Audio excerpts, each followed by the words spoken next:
cooking.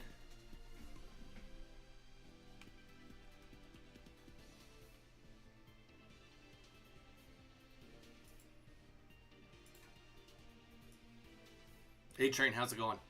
How's your day been going? Good morning.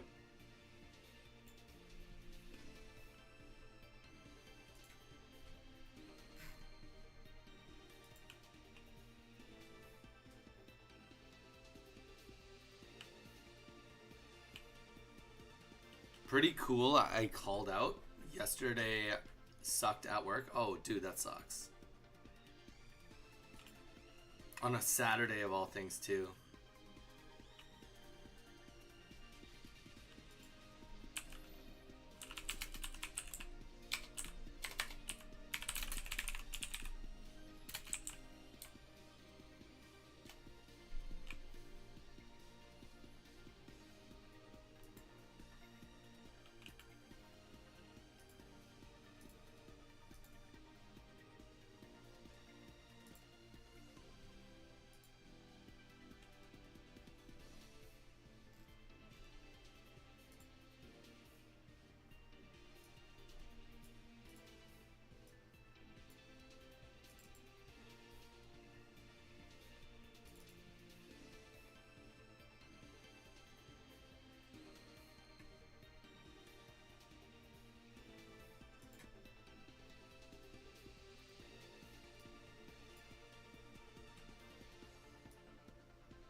Happy Sunday, gamers!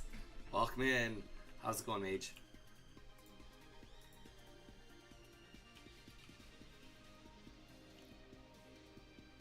Do do do do.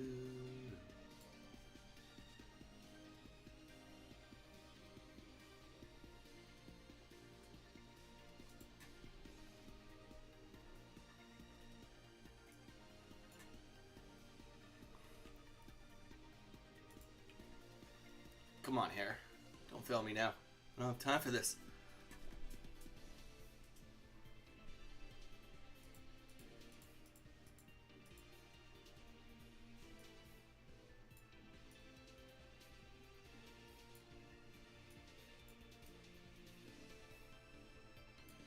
Alright, that should be good. Let's get this game. Let's minimize it.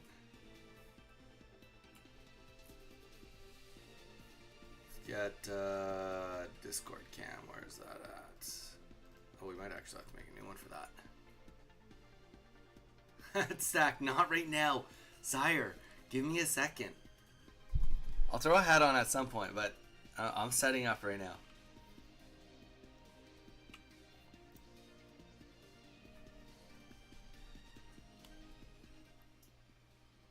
Alright, Mage, how do we get your sound going again? Can you hear me?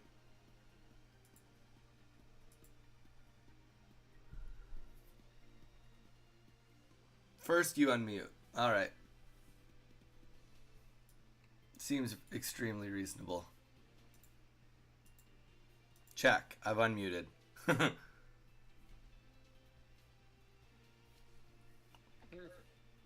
I have to figure out why you're coming through my soundbar and not my ears. That's a me problem, not a you problem.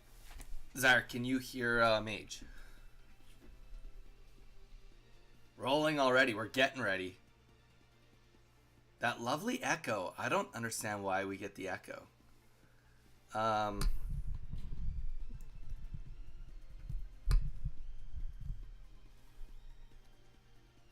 do not know either.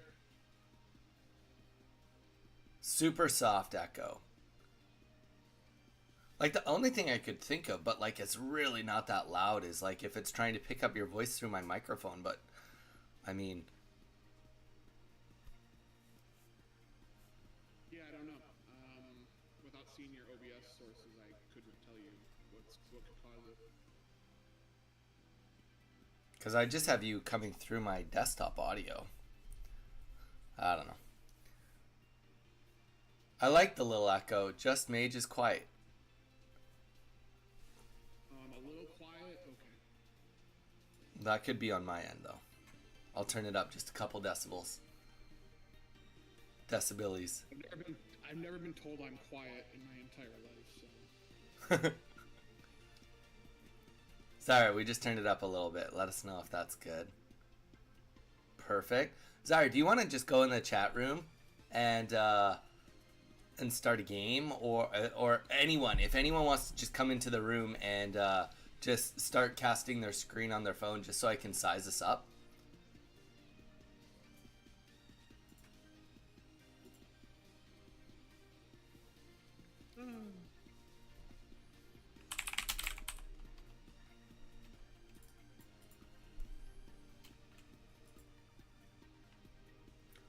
Lobby.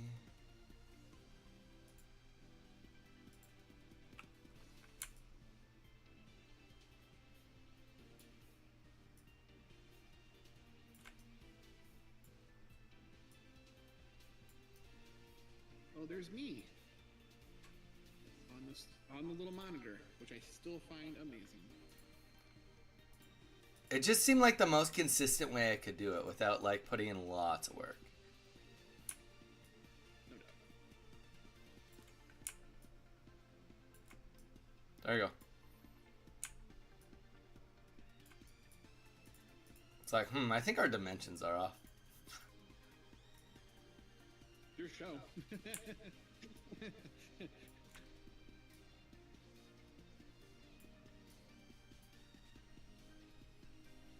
Pink Pony Club. I hate that song. It's so catchy though. That's the why I hate it. It's such an earworm. It's I'm on that camp. I can't. Yeah, it plays everywhere, and then like you hear it once, and it's just like it's stuck. It's over. It's over for the day. Okay. So I talked to all the players yesterday. I did it a little differently this time because once they were done, I dropped them like a pre-populated match in Limitless, telling them to come back. So that on its own, we will do the same as we did last time. We'll probably do cast one winner's match, get the other one going, then cast one loser's match, and get the other one going. Do you have a preference on which match we do?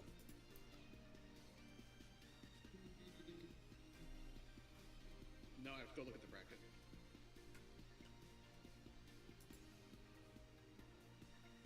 We've got a Buzzwole versus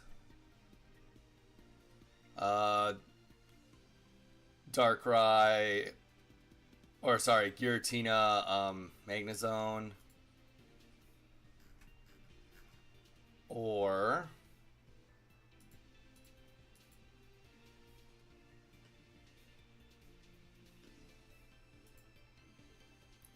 Darkrai Giratina versus Chimchar, or Infernape. I think I'd like to showcase the newest cards, so I would like to see the Buzzwole match. Agreed. All right, match one. That's what we'll do. Mostly because I can yell at the internet about Buzzwole's not bugged. Buzzwole is a bug, but it's not bugged. Wonder if I can like. Glorious meme I put in Pokemon discussions. I'm gonna turn you up a little bit. Do you want to just say a little monologue, and then Zara can let you know if you're echoing, if that helped or did anything. A little bit of a monologue. I guess I can rant. A-Train's missing one card from the Master Set. It's the Alolan Dugtrio. I feel that. Was that any louder for anyone? Zelda, welcome in.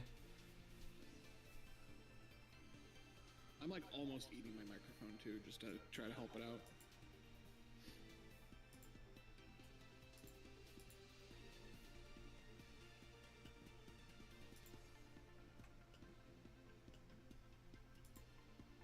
Z's playing, so I can't imagine we'll ever find out. Oh, yeah. What about you, A-Train? How's the sound? Zelda, how's the sound? On the next match, it's a Charizard Incineroar versus a Silvally Rampardos, or that's option one. Though I will say that that game has the previous winner of the DCC, so that's interesting. And then this other one has a Garchomp Rampardos against a Charizard Incineroar. So based on that alone, I'm thinking the one that has Silvally. Yep. Okay.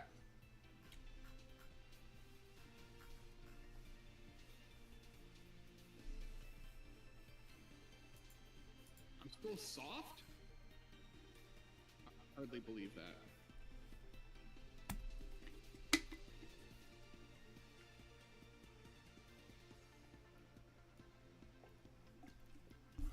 All right, I'm gonna send some messages out on Limitless here.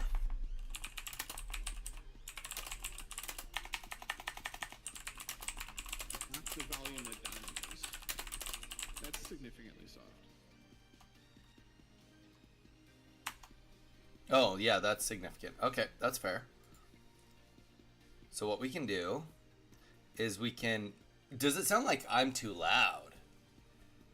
You might be too loud. Who knows? Yeah, like that's the thing. If it's a matter of me too loud, I don't know. That might be the player we're looking for. I don't know yet.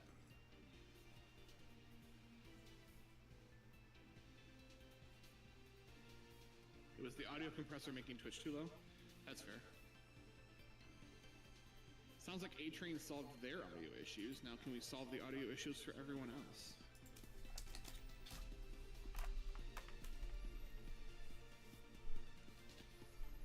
I feel like there's too many people in the lobby.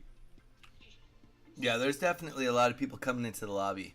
I have called. I told the first people, but they haven't let me know that they're here yet or anything.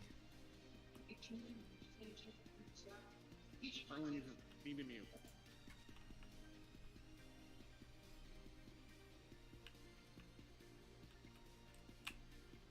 Guy on TV is quiet. Got to raise his voice. All right, we'll crank him up to 11. We just turned him up 10 decibels. That should do it. Yeah, you could also go into Discord and raise my voice up that way by clicking on my profile. Sounds like that's better. Perfect. It's perfect. Perfect. Better in all caps. Okay, I think we figured. I think you figured it out.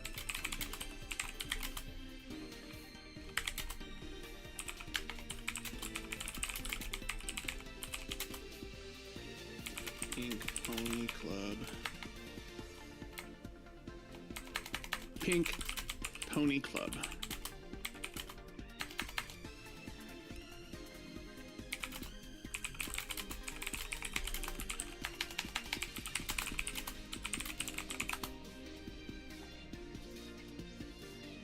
I was getting a little bit of ranked in this morning, and I was playing the Silvally Rampardos deck.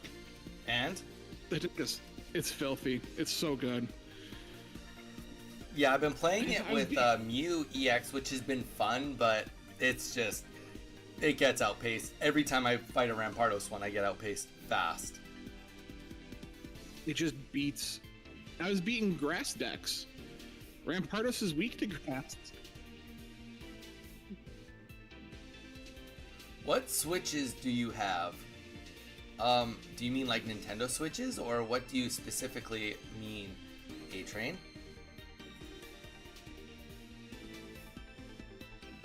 Oh, talking about your keyboard. Oh, They can hear you go click. They can hear you clicking and clacking. well, that's just how. That's because I'm just so cool. It's not a special keyboard. You know what? The clickety clackety keyboards are epically good. With excuse me, for like StarCraft RTS games. I mean, it makes you feel like you're playing better than you are.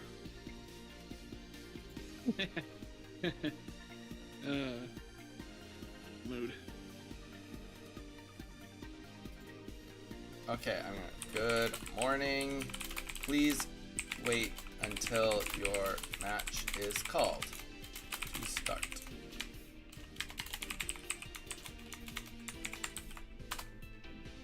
That out. Yeah, I did so much better this time, Mage. The one thing I did at the very beginning of this set was I had a pre-populated message that I dropped into every single thing at the very beginning, being like, don't forget to check the rules. Reminder, today only goes to top 8. So, like, I feel like that helped out a lot of things. The big issue was that Discord actually just malfunctioned hard on us yesterday. Yeah, I noticed that. I was here. I was just in the background. It was a sad moment. All right. We have got our players. It looks like we have one of our players from our first game, so let's get rolling in here. Welcome everybody that's in here. Thank you guys. It is a little bit early. We got Mage with us here today, casting with us, and we are going into match number 1 whenever you guys are ready to start, which they're probably not listening, but I could maybe type that out for them. Ready to start? Yeah, when so you are. Yeah, so set this match up. We've got, I believe... This is PLC versus Basti. Yes, this is PLC versus Basti, which... This is the winner's bracket. I'm just gonna... PLC is down in... Can you drag him up? I think you can drag him up into your lobby. It looks like PLC is in the winner's bracket lobby.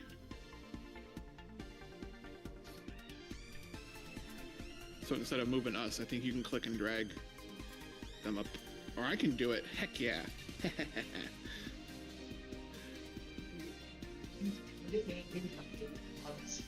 Harlan, I need you to mute or I'm going to kick you out of the channel.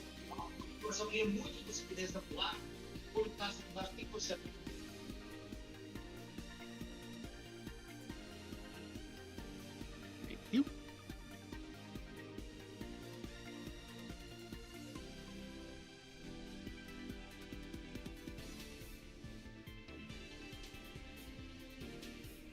Need PLC to connect your stream.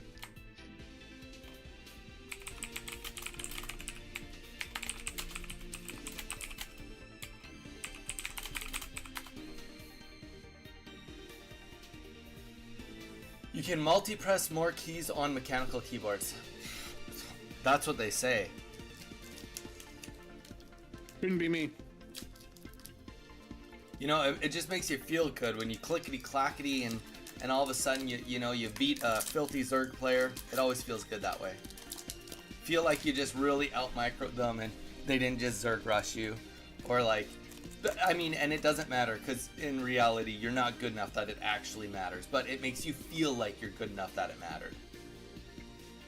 These are facts. These are facts. My neighbor was a Zerg maid.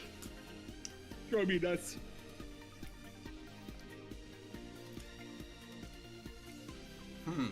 All right. Well, we got them in. We don't got them live streaming. There they are. Let's go. Perfect.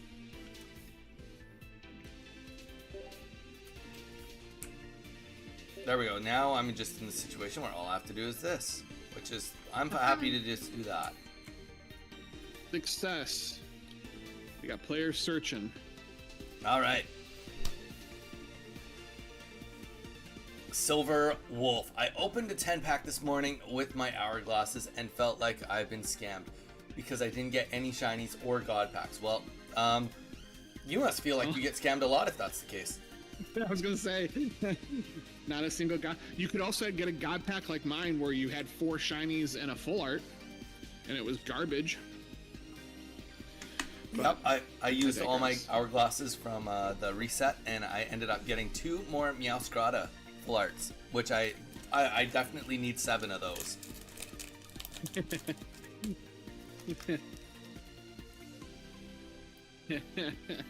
Infuriating. Enough slices. I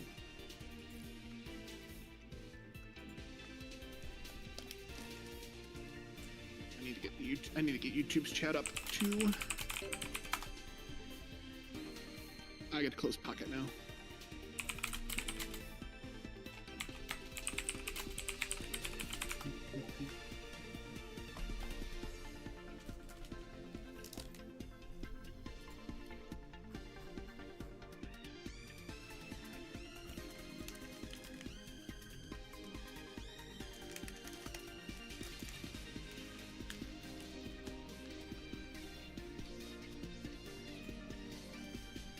There's the match.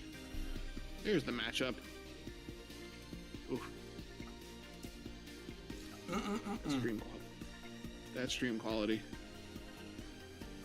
Man, I'm If trying. you're ever looking for a way to support Donnie, I highly recommend boosting the Discord server.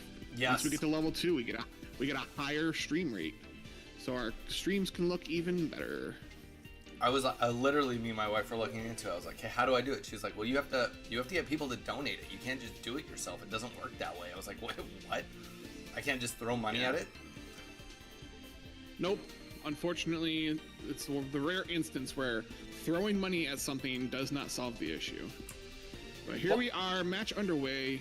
Looks like very safe opening from both. You've got the early attacker in Faramosa, and you have old reliable Giratina sitting up in the active spot.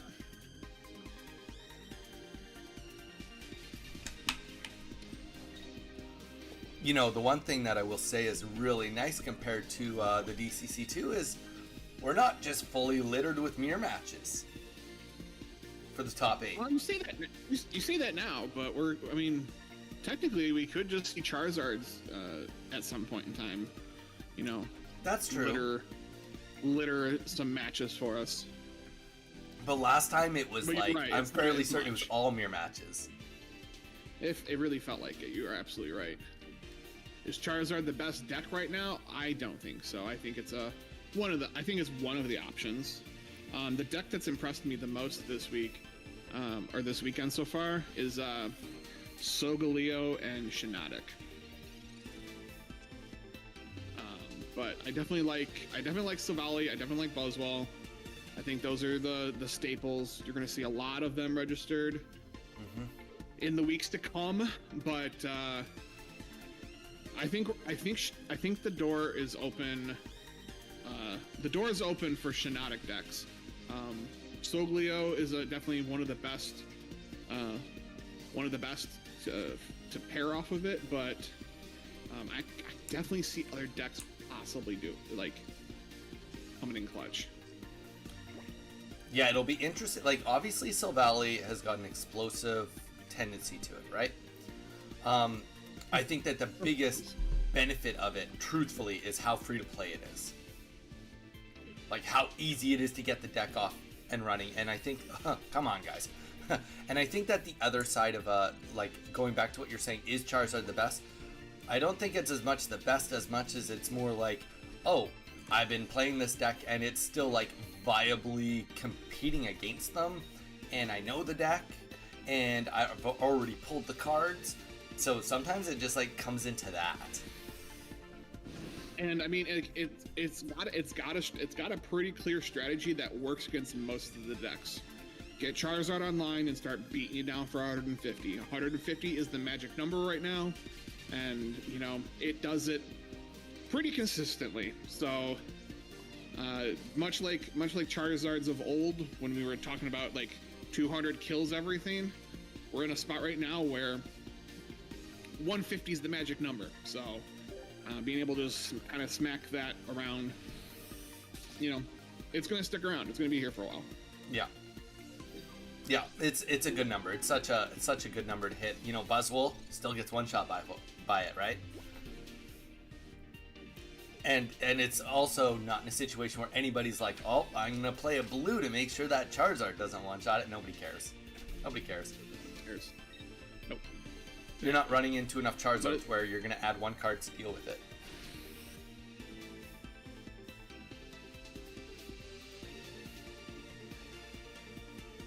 I tell ya, I don't know if it's Discord. I don't feel like we've ever had lag on Discord before, but the last 2 days, I tell ya, It has been pretty bad. I wonder But if any we of the still other big venues have had pick- issues. I was watching Ursi earlier, and it didn't look like it was too bad. So it might be you in Discord. That makes it even worse. I mean, it's hard to think it would be me when you're not lagging at all. That's fair. If But both of did you you- had frozen, then it'd be like, okay, maybe this is a Hawaiian internet situation. Hawaiian roller coaster ride. Yeah. But before the lag, we saw Pheromosa take out the Magnemite off of the bench while doing little chunks of damage to Giratina, and I had to assume that this nice little purple bar that's just chilling there is in fact Giratina attacking to take out this Pheromosa. I have very little to believe that it would be anything other than that. Get reconnected. Oh, perfect. All right, so it looks like game one was a defeat. Yes. In the end, there for us. Give me 1 sec, Mage. You can hold the fort while this gets rolling. Yeah, it looks like the Giratina to Giratina things, and we were able to go there. Meowscarada is still going to be one of those that keeps sticking around since EXs are still prevalent. I believe so. Destroy Guzzlord with a red buff cat. Yeah, that's just simple math. What's up, Snapping? Welcome to the stream. We're heading into game 2 of our top 8 bracket from the DCC3. And we got ourselves a little matchy match. A little matchup. You didn't get notified the stream was happening. Damn you, Twitch.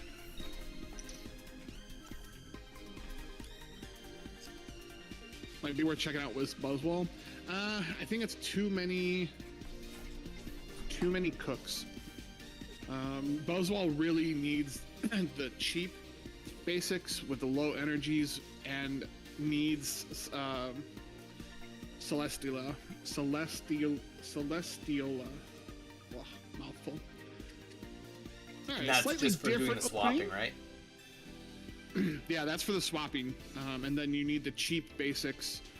First of all, they give you great early game pressure, but they also have low retreat costs. So you can do, once you do have your Buzzwall set up, and you have the one Steela to swap out, you then put the one energy on and then just retreat. So I don't think Meowscarada fits in with that strategy that this deck wants to do. But we have a slightly different opening. It was Buzzwall and Tapu Lele in the active spots, and you see right away a quick swap. We're gonna let this Celesteela tank for a little bit.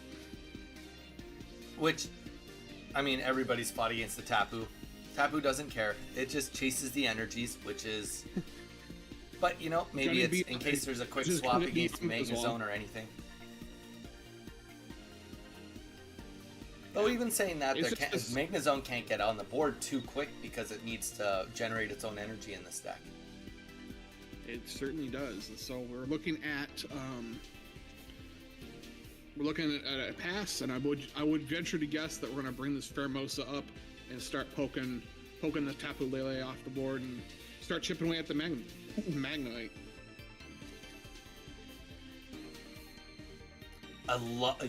A-Train saying that he loves the immersive Buzzwole. Fair. I wouldn't know. I haven't even seen it. My wife's the only one that has it in my household. I do love that artwork, but I'm such a fan of the 2-star full arts that the immersives are only okay. But I do think that this is one of the better artworks for the immersives. So my one irk, I'm like, I 99% agree with you. The 2-star Buzz and Guzzlord, so good.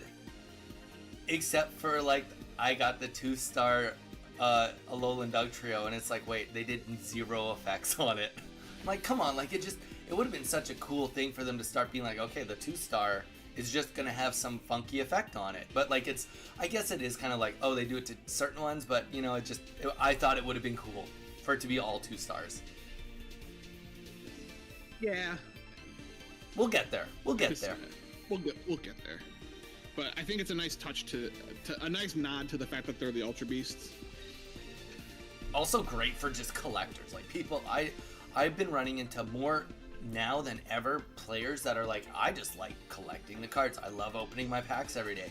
And I think that the effects for those players, it's worth it. Like, it helps them stay in the game, keeps them really engaged, and then like makes it more like, you know, right now if you think about it, like, we talk about this game, we play this game, we're so passionate about, so we run into somewhere like, oh yeah, we play Pokemon Pocket, we like talk to them about it, whereas like they run into someone that just collects, they're like, well, no, like, look at my cards. At least it's got like that, oh, that is actually really cool. Like, they put a lot of work into this.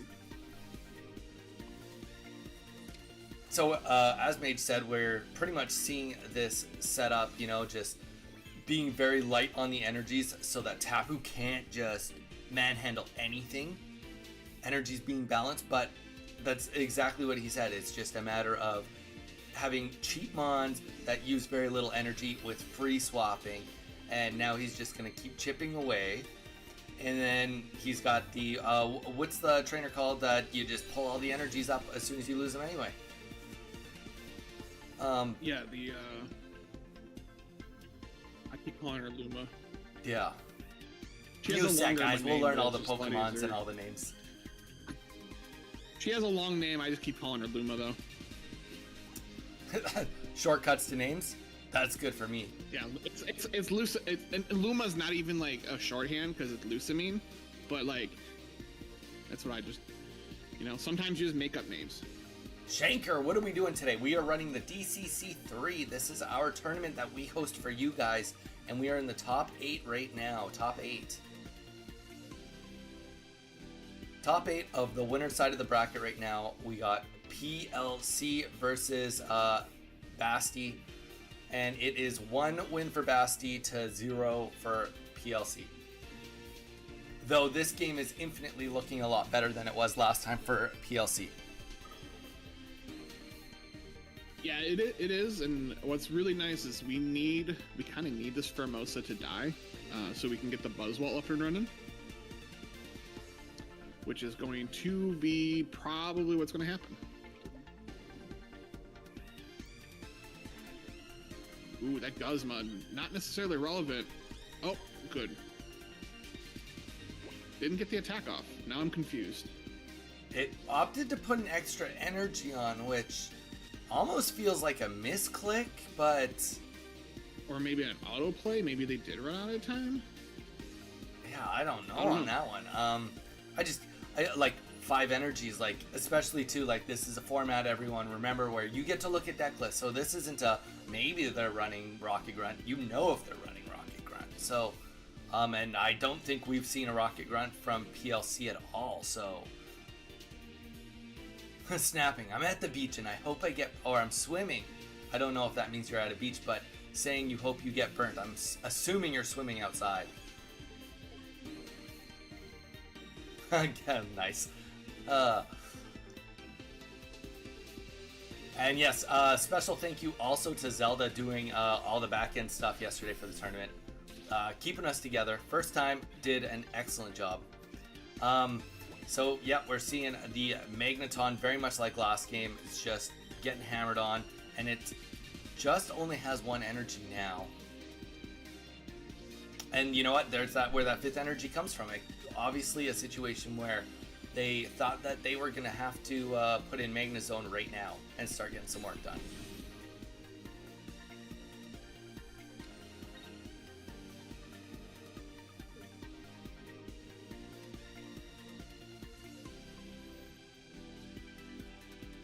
That's why we're the guys behind the counter rather than the ones playing. No, I'm just playing. But yeah, that was good because now obviously the Giratina is only 1 energy away from getting off the board. I'm not even behind the counter. I'm on top of the counter. Oh, welcome in whoever's joining us, I guess.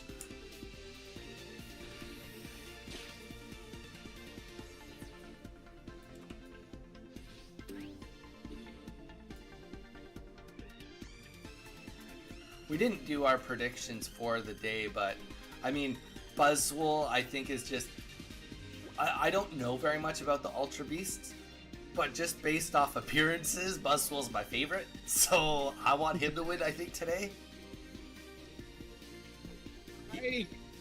Yeah, I want man. I don't like the Ultra Beasts except for Nihilego. But so I'm kind of rooting for Savali and Rampardos. I think that deck is just sweet. I was playing it this morning. I'm on like a 10-game win streak right now.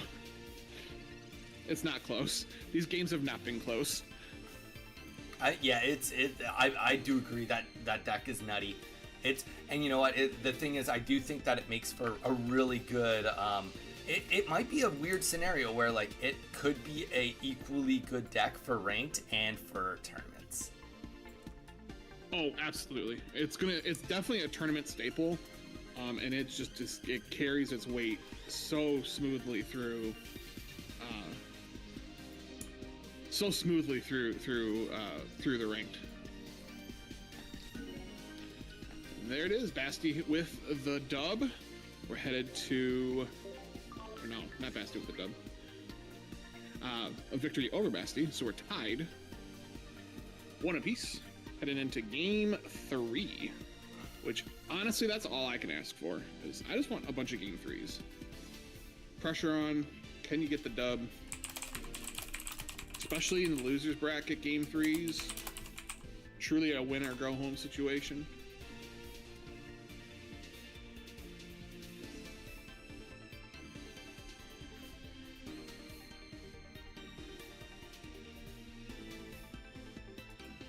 Players could stop. If the players are listening, can you please stop jumping in and out of the lobby? Either be in or stay out. Be in or stay out. You're messing Donnie's layout up.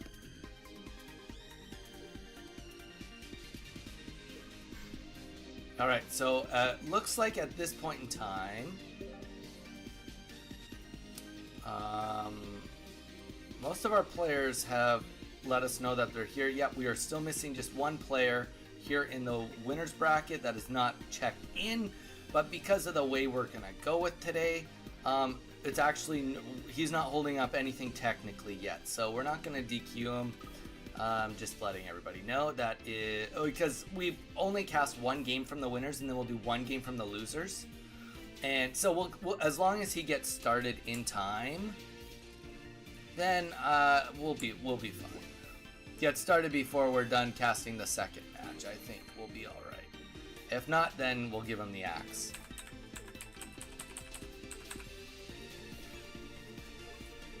Jeez! As soon as I set it up, I tell you, you guys are killing me.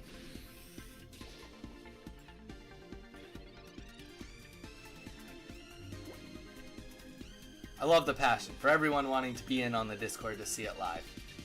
Even though you can see it live through us. Yeah, exactly. It's more of a sign of respect of like, hey, stop doing it because you're messing the layout up. We'll get there. We'll get there one day. Wow, things are accelerating pretty fast in this match. Giratina's already a 3 energy. Cortana is chipping away. And we're trying to build this buzz wall up. And it's tough because, like we were saying, you know, it's one trainer away from being able to keep up. But the issue at hand is that Buzz can only do 120 damage. That's where we're running into issues. And then also on top of that right now, there is a swapping situation. So if he can't one-shot, then he has to do some work, some, you know, fancy footwork to try and get himself back in. Yeah. Wait, there's a way we can lock the call so people can't come back in? Yeah, you can limit the number of people in the lobby. So right now it's out of 25. You can cut that all the way down to 3 if you wanted to. Like, I can cut that down? Donnie can? Yeah, in the setting. Yeah, in the settings.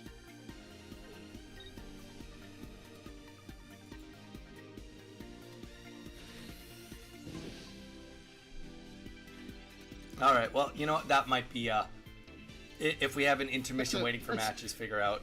I was gonna say that's a post stream. Yeah, post stream activity. Post-stream activity. I can if you need me to. Well, Zaire, if you know how to do it, set it to like 3 or 4 at most. That would probably do it. But if it feels like it's going to mess anything up, don't worry about it at all. So we see PLC get the first point here with Kartana. I mean, honestly, I'm loving this card. My first instincts on this card is that I think Carnivine is going to be hitting the binders for a lot of people. No reason to really have something that explosive when something almost as explosive with no worry of having to start with Arceus in the opening being on the board. I think that it's worth the trade-off. Oh, it's far-fetched, but it can wear a Leaf Cape. Leaf Cape. Sign me up. Potential Ericas. Yeah, get heals by Erica. Has all the grass support, and it's just a far-fetched. Like, sign me up. I'm good with it. Yeah.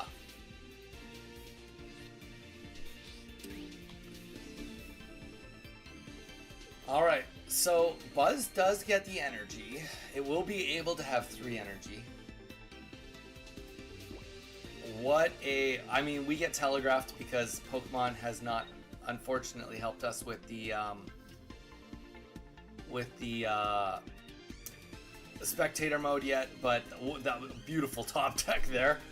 Exactly what you want to get in this situation so that you can hopefully be able to get both of these guys into a one-shot potential. So it's still not quite there. I think you need to minimum get 2 of those off, but Giratina, if it can't heal, it does have to hurt itself too. So, and just a quick reminder versus Swiss rounds, ties do not count as wins or anything here. We replay them.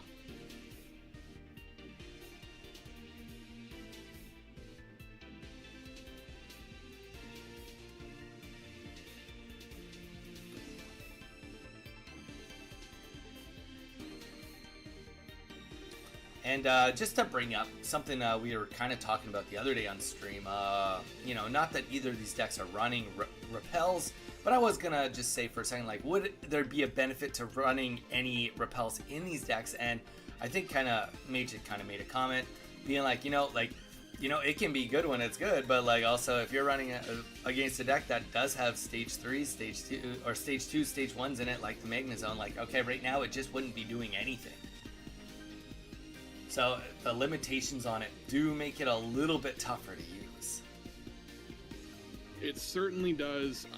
If we were strictly in an EX, an EX heavy meta, which I mean we kind of are, that would be great. But when you're talking about Garchomp, when some of the X's are like Garchomp, and you've got Magnezone, and you have Rampardos.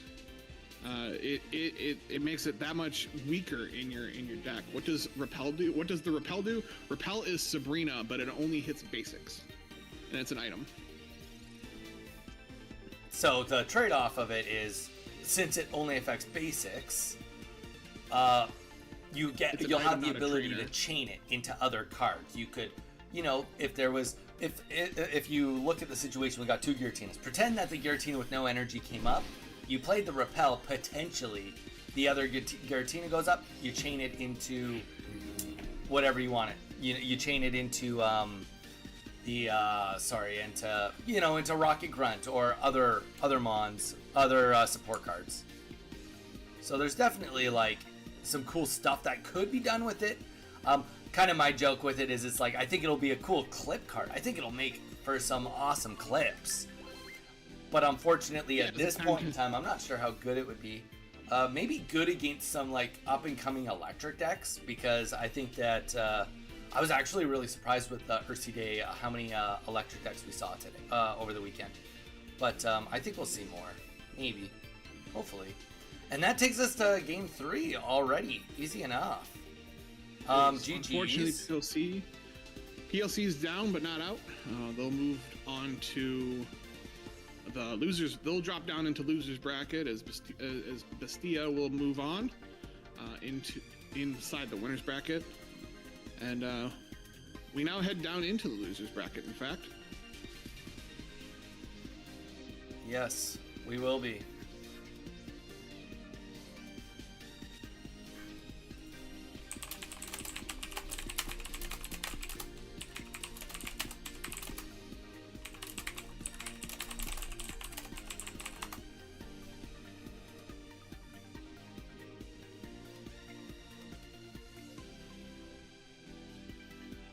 Okay, we have called them to the stage. They will be setting up here in a hot second. We're going to get the other match going while we are in the background.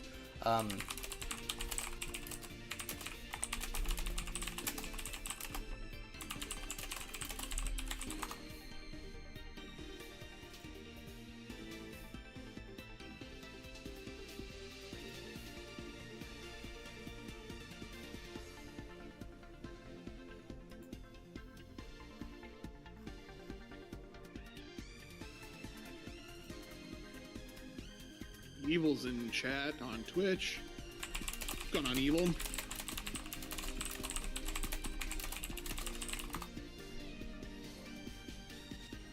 All right, and our last player showed up just in time, which is perfect, so that they can get their matches going. We do not need to DQ anyone, which is perfect.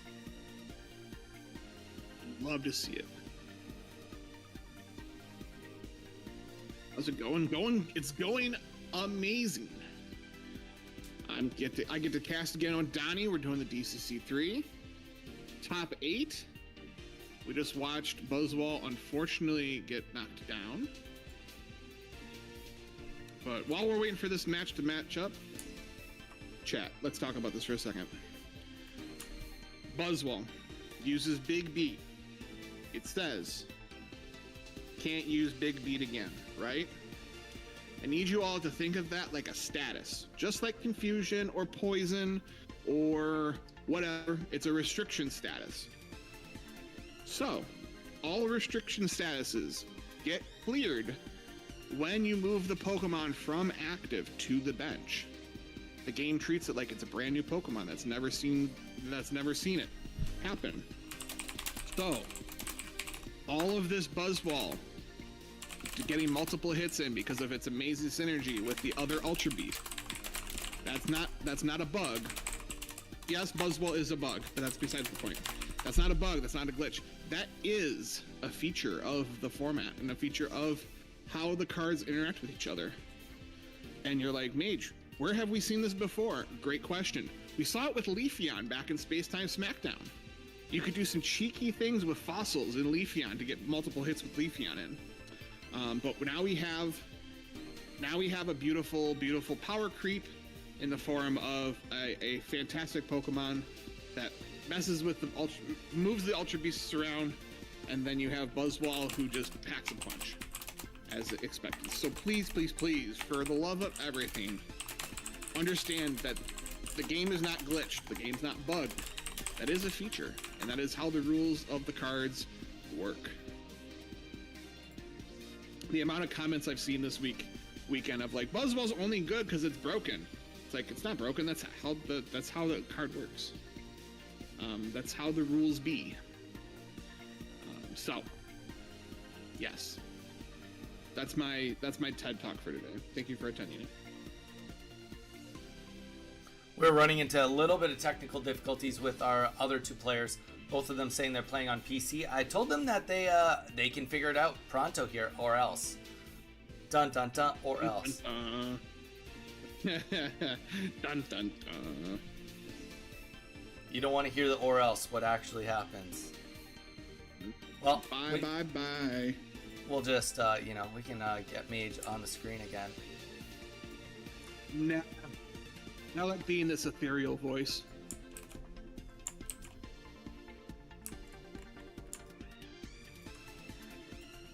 Exactly, Z. Buzzwall is a bug Pokemon, not a bugged card. Exactly.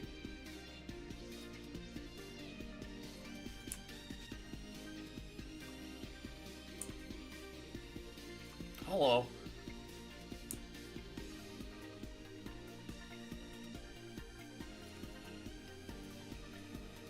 I'm gonna bring Dresden up into our lobby. Are you managing our lobby for me? Kind of. Not enough to like do what I need to do. But all right, but hey, you know what? Cards I like. We're in. Perfect. We're here. It turns out that if you threaten gamers with DQs, they get stuff done. Who would have thought? A TED Talk on the good cards I like, have seen in the set / the DCC3. I loved the variety of what we saw here in DCC3. I don't put it past our amazing community and the Pokemon Pocket community as a whole to come in playing a wide variety of decks. Kind of as expected, and this is what we saw. This is what we've seen in the tournament scene in general: is Silvally, Rampardos, Buzzwole, Celesteela, and a few others are really taking off this weekend as early contenders to be the established meta. I would not be surprised if we see all those cards still show up. I think, and I said this in my article on Friday, I think Guzzlord is actually a little overrated. I think it's good, but I think there was a little too much hype put into it for tournament play. It's probably going to be a great ranked deck, but not necessarily one that you see topping tournaments. But we'd also see a lot of our staples. Darkrai Giratina is still around. Charizard Incineroar, Charizard Turtonator. They're all still viable this week, and they may still stay viable. We'll find out in the weeks to come. So, my biggest loves are Silvally is one of my biggest loves. Electrical Cord with the Lightning Dex is also one of my favorite cards in the set. I think it's really, really, really powerful, and I think it's only a matter of time until someone cracks the code on the Lightning Dex. I've seen it played with Pikachu EX and Tapu Koko.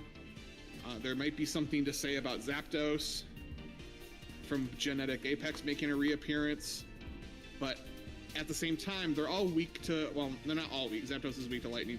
They're all weak to fighting, and that hurts when you have Rampardos absolutely running amok still. So, yes, Rampardos is and also a big thing about electric decks. You're playing with the smaller HP pool. Like, who's the tankiest electric Pokemon? Magnezone? Does anything go above 140? Not without a cape, no. So, and then you got the weakness. So really, you do need a decent amount of HP on anything to make it work. I do think that the Pikachu EX is from Shining Revelry. I mean, we could even see Genetic Apex. I doubt it, but I think you kind of hit it on the head. We're just waiting for somebody to crack the code, and I think that it hasn't happened yet. Otherwise, we would have seen way more people, not only in our tournament, but just in tournaments in general, using it. I wouldn't say I've cracked the code, but I have been having a lot of fun playing Tapu Koko with Pachirisu EX because Electrical Cord is a tool. So being able to have two different ways to get that early beat in, and being able to, ideally, I want to open up with Pachirisu, and then the energy goes off, and I put it onto Tapu Koko, and then just keep the beating going. But again, one Rampardos, and it just kind of blows up in your face. So it'll be interesting for sure.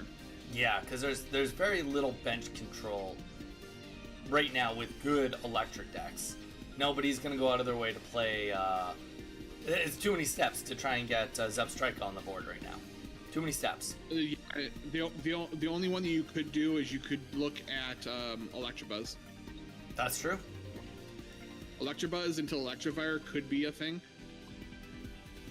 off of the Electrical Cord, but we'll see.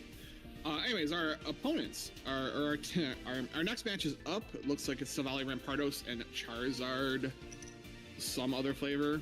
I don't remember. I don't feel like looking. I'm fairly certain it's Incineroar. Yeah, I think we have both in the top 8, Incineroar and Turtonator, so it's just a matter of which one is it. Yeah. And seeing the communication, it makes me think it is Incineroar. But yeah, it looks like Savali or Type Null is probably the best opener right now. The sneaky 80 HP, 30 average of 30 damage. Sometimes you're doing 20, sometimes you're doing 40.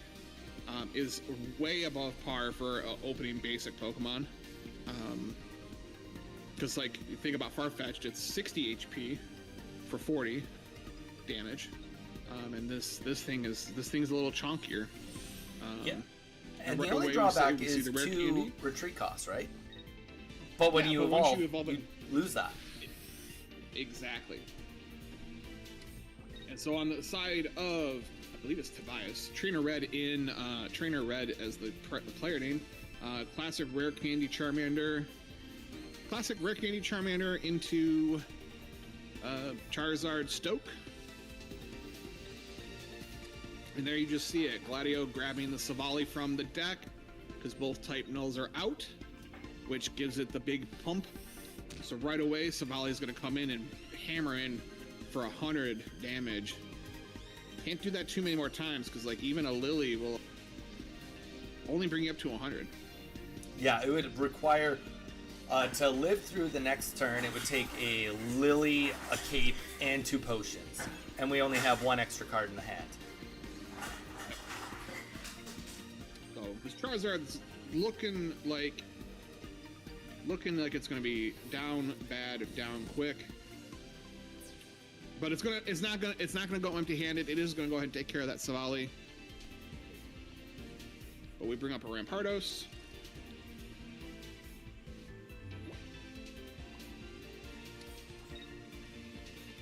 And anyone that's just hopping in right now, Mage is saying that he is on a 10-game winning streak on ranked with this deck, which, you know, historically, things that work good in ranked don't necessarily work good in tournament settings. This deck, though, it seems like it's definitely breaking the mold. It certainly is. And my games have not felt close. Like, you looked at, like, this looked, like, bad for the Savali deck, because it's like Charizard got online as quick as it possibly could and was ready to attack, and it died. And the match was over. And that's because of Savali's easy 100-point damage by playing a supporter. You're going to be playing a bunch of different supporters in the deck, so it's pretty easy. You don't even have to, like, you talk about like a critical mass of numbers of a particular type of card to make a synergy work. With Savali, you don't actually have to focus on like having a critical mass of trainer support cards in your deck. The simple Professor's Research that you normally always play, the Sabrina that you normally always play, the fact that you have Gladion to bring in, like to keep the cycle going, like you're just naturally playing your supporters. I have found that I've withheld, especially in the early turns, I have withheld the Professor's Research. Especially when I have Type Null and Savali in hand. Although I'll wait until I evolve into Savali before I Professor's Research. That also makes me less susceptible to getting red carded. But it looks like a very similar opening. Double Type Null, Skull Fossil on one side, Charmander on the other. Let's see if Trainer Red can break the serve, so to speak. Yeah, I mean, it's tough. It's, you know, you're down a game and you're looking at your opponent having the full bench on opening, so you know a red card and a Mars is only going to get you so far, especially against a deck this explosive. It can have Rampardos in hand and Rare Candy and lose both of those and still pretty much kill everything by its second energy. Yep.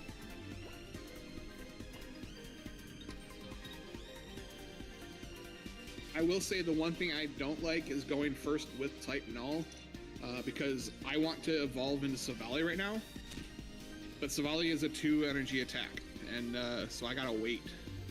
It's kind of ingenious how they made that magic happen, where like you're still only going to get Savali to attack on turn 3.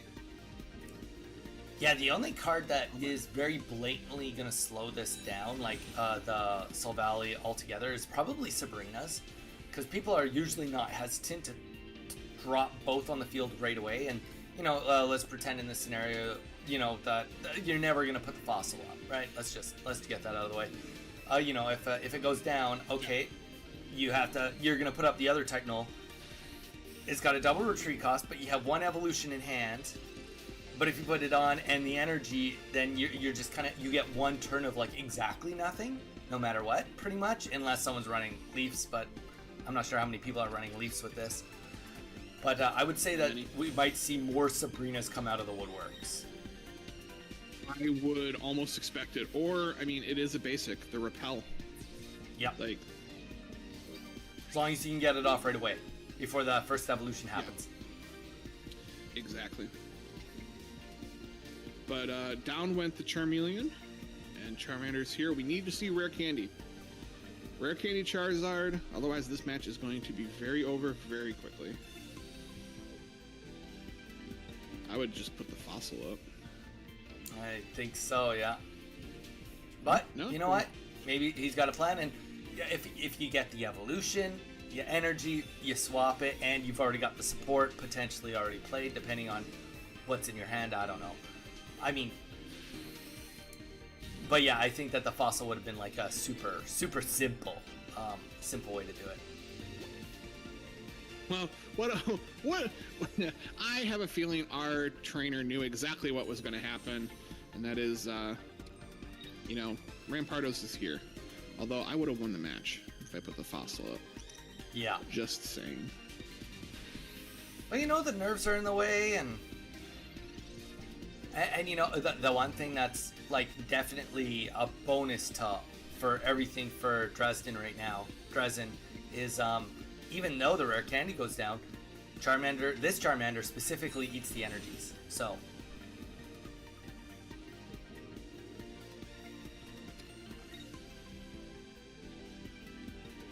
and you know what, I'm all for it'll be tough to see if this Charizard, especially because it's about to get hit in the face, if it can go through the full line, because that's what it has to do. It has to kill all 3 of these Pokemon.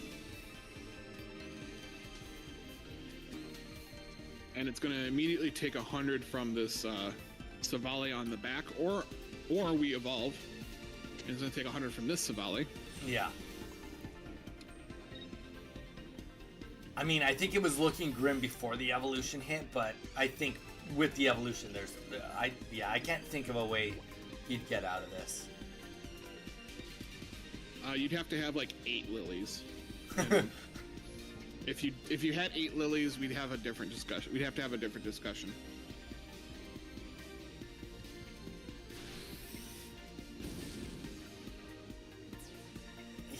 Yeah,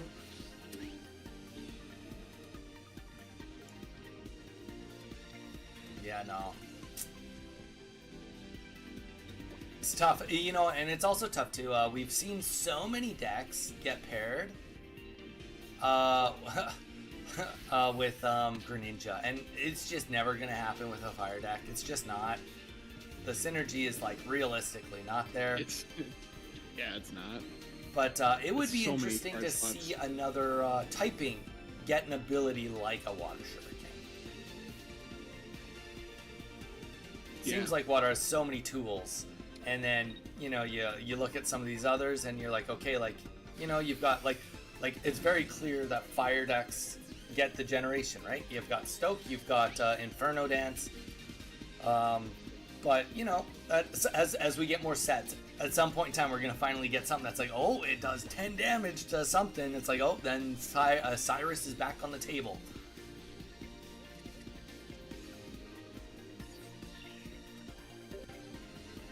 But that is going to take it to the end. We are going to see Trainer Red, Tobias knocked here out of the losers. Our defending DCC champion is going to get knocked out in the top 8, which is still a great placing. Still another fantastic showing indeed. But that means we're on the search for someone new to carry this torch, and that's equally as exciting. Yes, so we are now in a situation where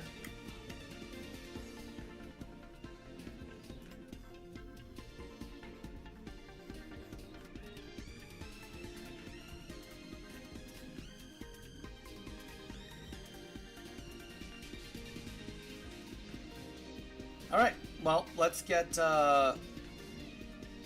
Dresden. You know what? Let's if you're still listening, we may as well just keep this party going right here, right now.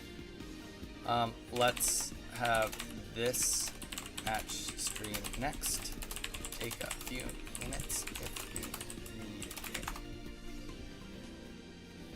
Because he's already in here, right? So rather than it get too chaotic, we could get PLC versus Dresden.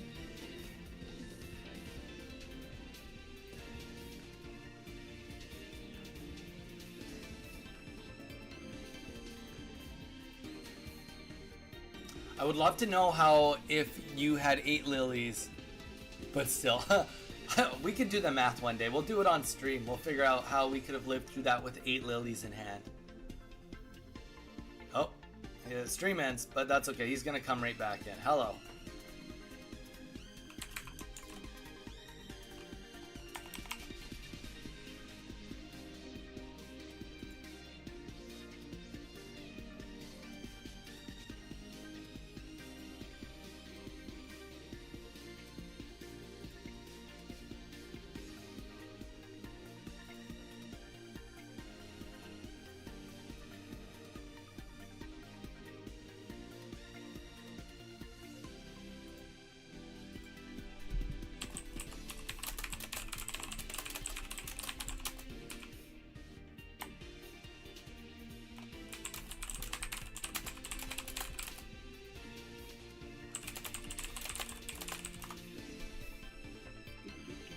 Yeah, so what we'll do is for the next set here, we're going to have Dresden and PLC next. This is a loser's match also. While we are still waiting for the other match to wrap up here. They're probably getting pretty close here. Oh, and it is done, and we'll get them on the next match.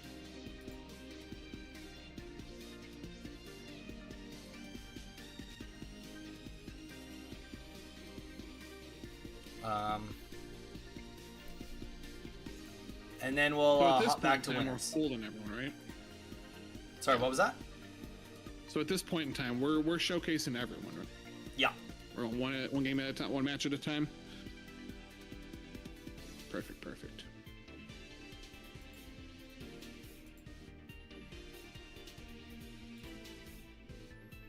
Just making sure for any players who happen to be listening to us that unless you're PLC and Dresden, do not start your matches.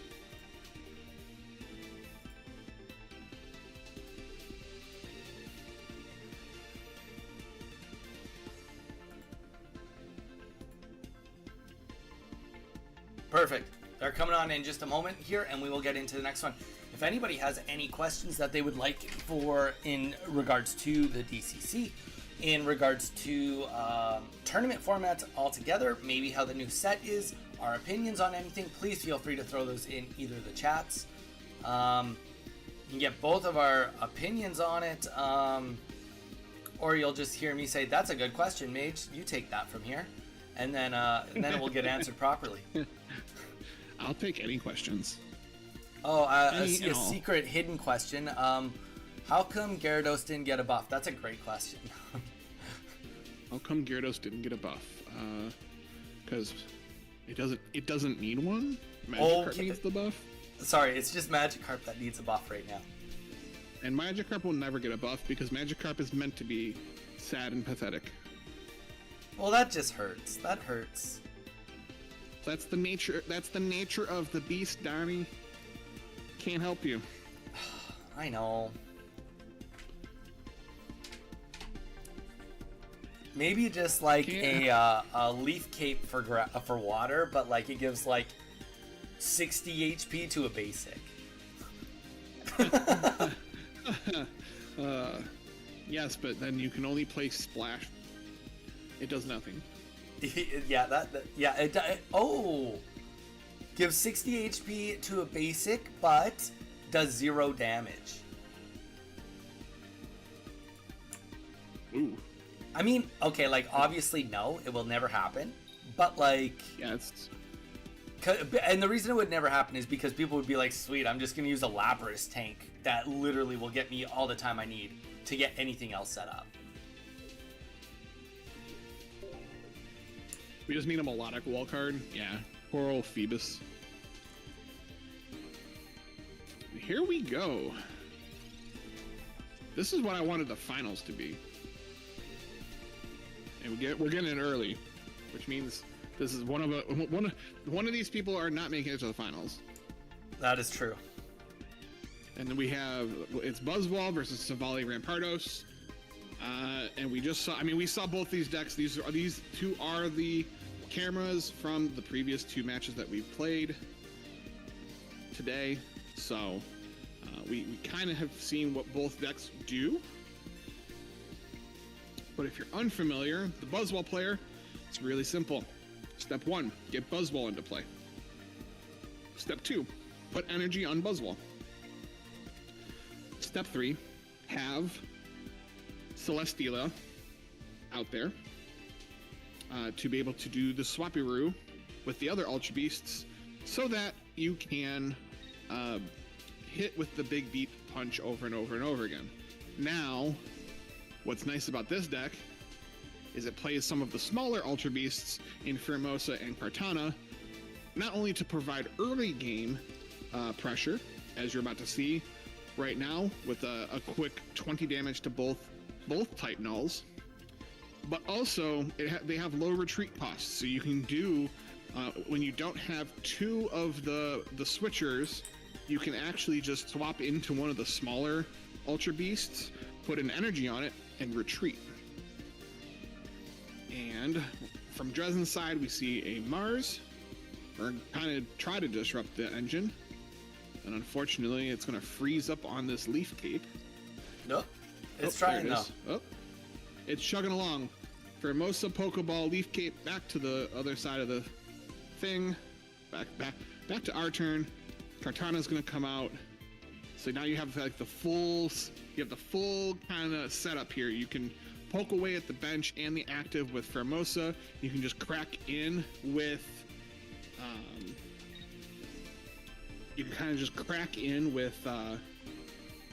Kartana if you need to, all while setting up your Buzzwall. Yeah, and especially when you see this full setup too, it, looking at Dresden's side of the board, you have to be worried. You can't put a fossil up without having everything ready right now, because as soon as that fossil hits the board, it is the one that's taking that extra 20. So you do need to kind of have the whole thing in hand.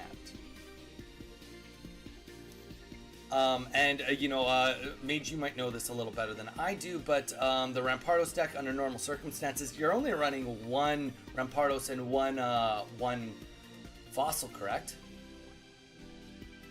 No, you're running 2. 2 of each? Okay, so Rampardos. You do definitely have options then. One Cranidos, 2 Type Null, 2 Savali, and then a handful of supporters to bring the package together. So I guess yes, in that scenario, you're not completely out of the game with losing a fossil, but you don't want to be losing a fossil for nothing either. Yeah, correct. You don't. Exactly. You do not want to give up the fossils.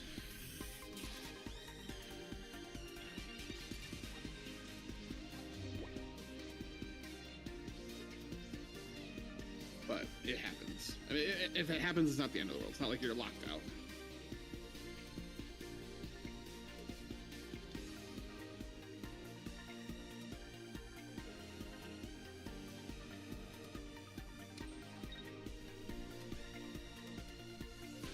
So, and here we go.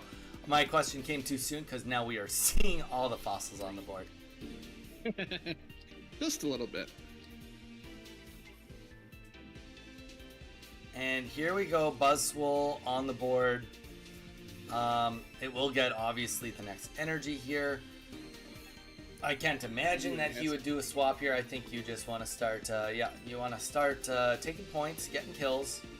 And with the ability, yep, you're only going to be doing one attack, and then you got to swap. But I imagine that is why we can see on the back burner, there's definitely been some hurt to some of the other mons. So hopefully, you know, Kartana can come in and start, maybe even get a kill.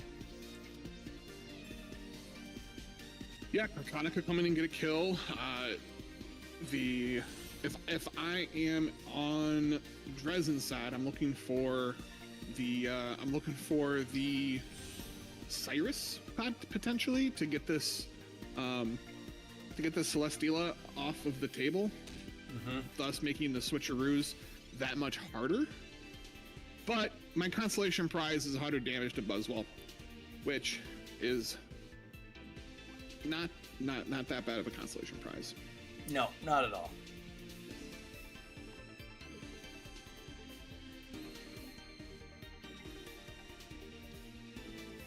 Go ahead and do the hard retreat. Okay. Oh. He did that for the supporter. Yep. There we go. So hard retreat comes in clutch here. That's well played. Hard retreat does come in clutch. Yes, because it will put the energy. So the energies from retreating do go into your discard pile. So it was just an easy way to shift up 2 energy to a brand new full health Buzzwole.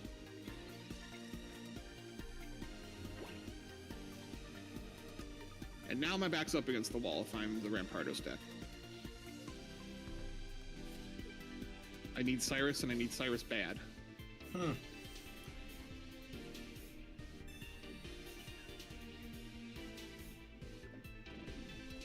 Gosma, you just see the 40 HP on the back. It's like, it's getting closer. Though this is not just a cakewalk by any means. Buzzwole cannot attack. There's nothing on the bench. But the opponent does. Dresden only has 1 point, so you know, if there is no, I mean, only one card in hand. We're kind of in mid game. I wouldn't by any means say that we're in late game. So you know, this is your out. Is you hope that they don't get a Cyrus or Sabrina, actually a Cyrus specifically, and you do the damage. You get the weakness bonus, and you hope that no Lily gets dropped, and that you go in with Buzz and close it out, right? As we get the freeze right here.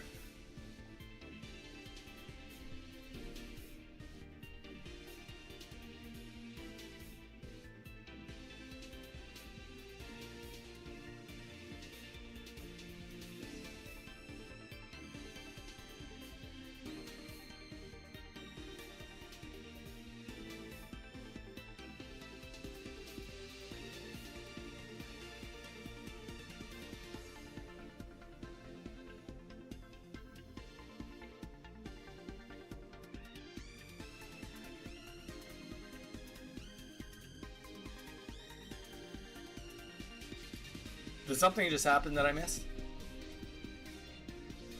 Some discussion on whether or not they need to play right now or if they need to wait. So, just handling that, but it looks like a Thrash Metal is frozen on our screen. So we might be just missing the tail end of this. It'll get updated in a hot second. That gives me a quick second here. to just look into what's going on. But yeah, I mean, I think the writing is on the wall, but it does come down to just whether a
Oh, there's some dancing Pikachus from the snapping. Welcome back, snapping. looks like PLC did win that match, which it was definitely looking like that was going to be the case. Yes, absolutely. So next we should have Synesthesia or Warpus join us in the lobby, so we can get your game, so we can get your match up, and then after that we will head back up to the winners bracket for whoever's up there, which I think is into Locora and in Bastia. Dang. Yes.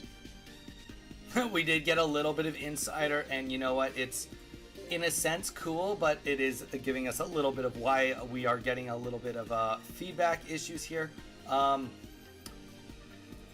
PLC is a champ, and he is playing this tournament and live broadcasting it to us via a rainstorm on a Starlink. But you know what? I still give kudos to the fact that he is still live streaming for us.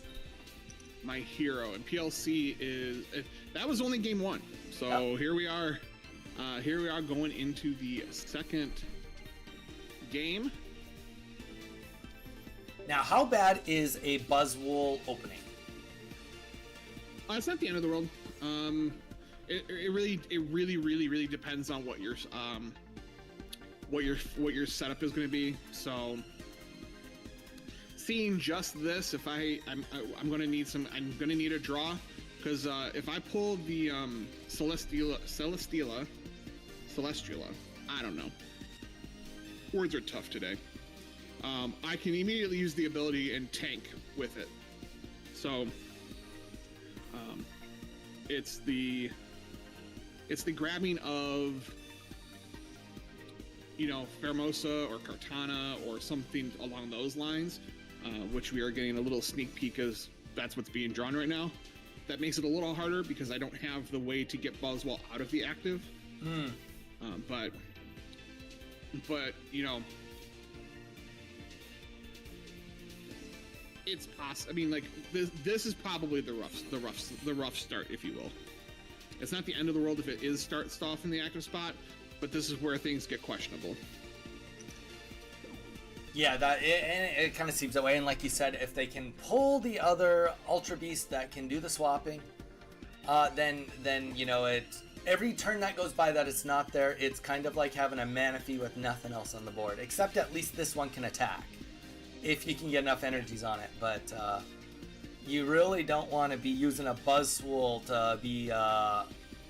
to be tanking on turn 1, turn 2 situation. So we do get a communications to hit the board right there, and there we go. It's exactly what Mage had said. The sooner it comes out, sooner we can get Kartana in there, and we can be in a little bit of a safer situation. That being said, it's not really that. I mean, we're not comfortable yet. We're out of the hard part. But now we're coasting on like the bumpy ground, because if Savali comes in and knocks out Kartana, then you're looking at no energy around available, and it's almost like the turn didn't happen, which is exactly what just happened. Yeah. It's just enough to slow it down just enough.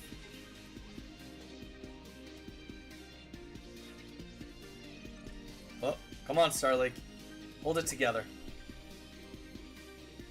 And we do get a little telegraph there. That might be able to help here, getting that on the bench.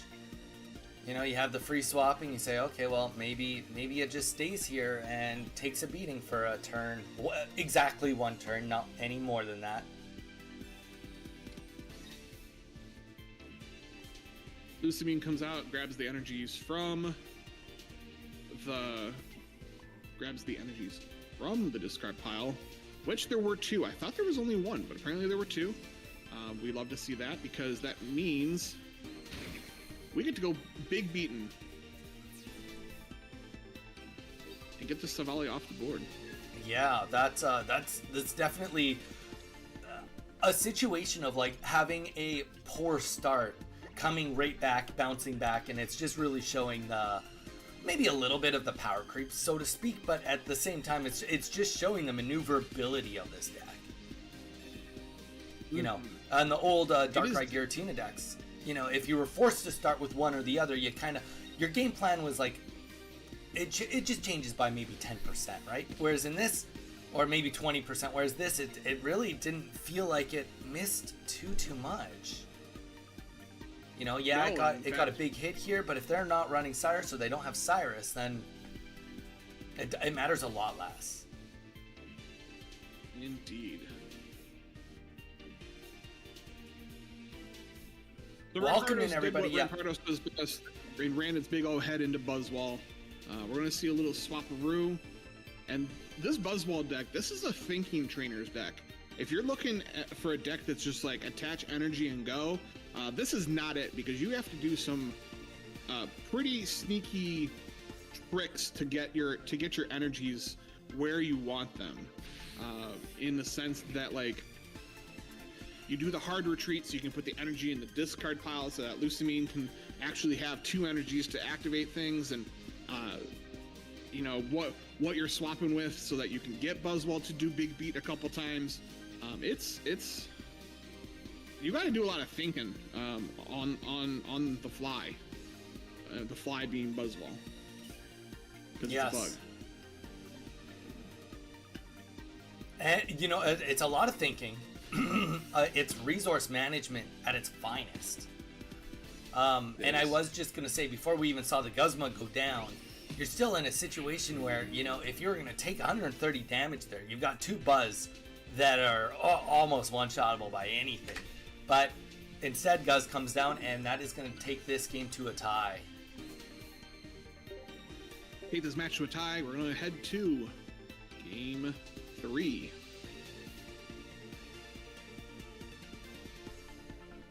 Which I told you, that's all I want today. I want nothing but Game 3s. Michael Jordan, you see my God Pack.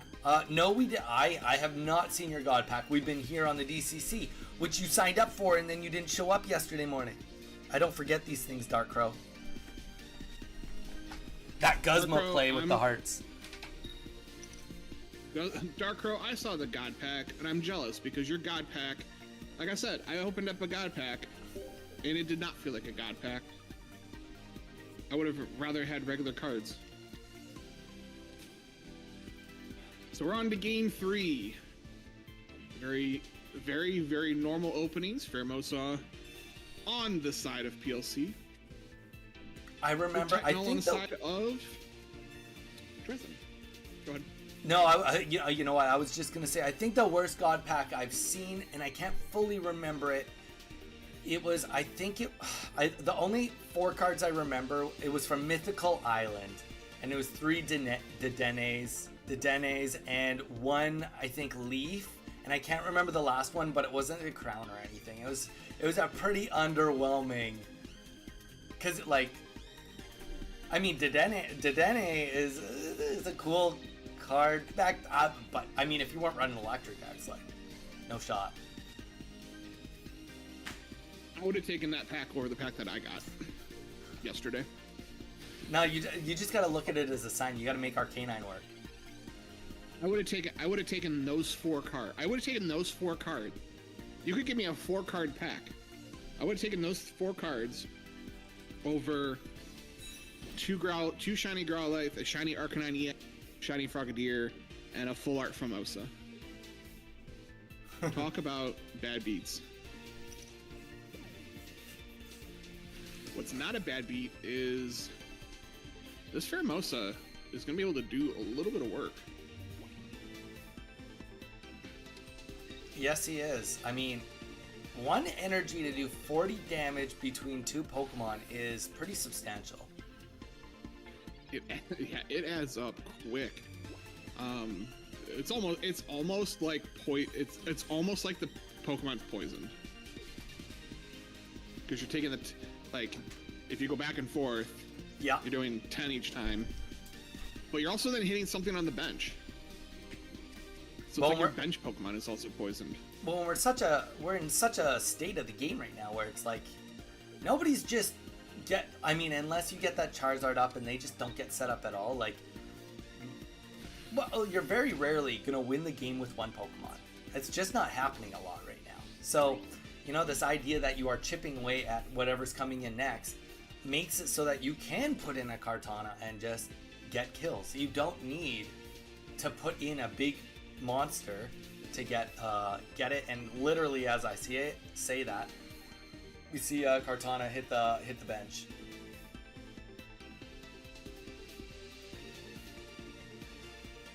Yeah, it'll be really interesting. Our tournament always lands at like the very beginning of a set, and we always have some fun, see cool decks.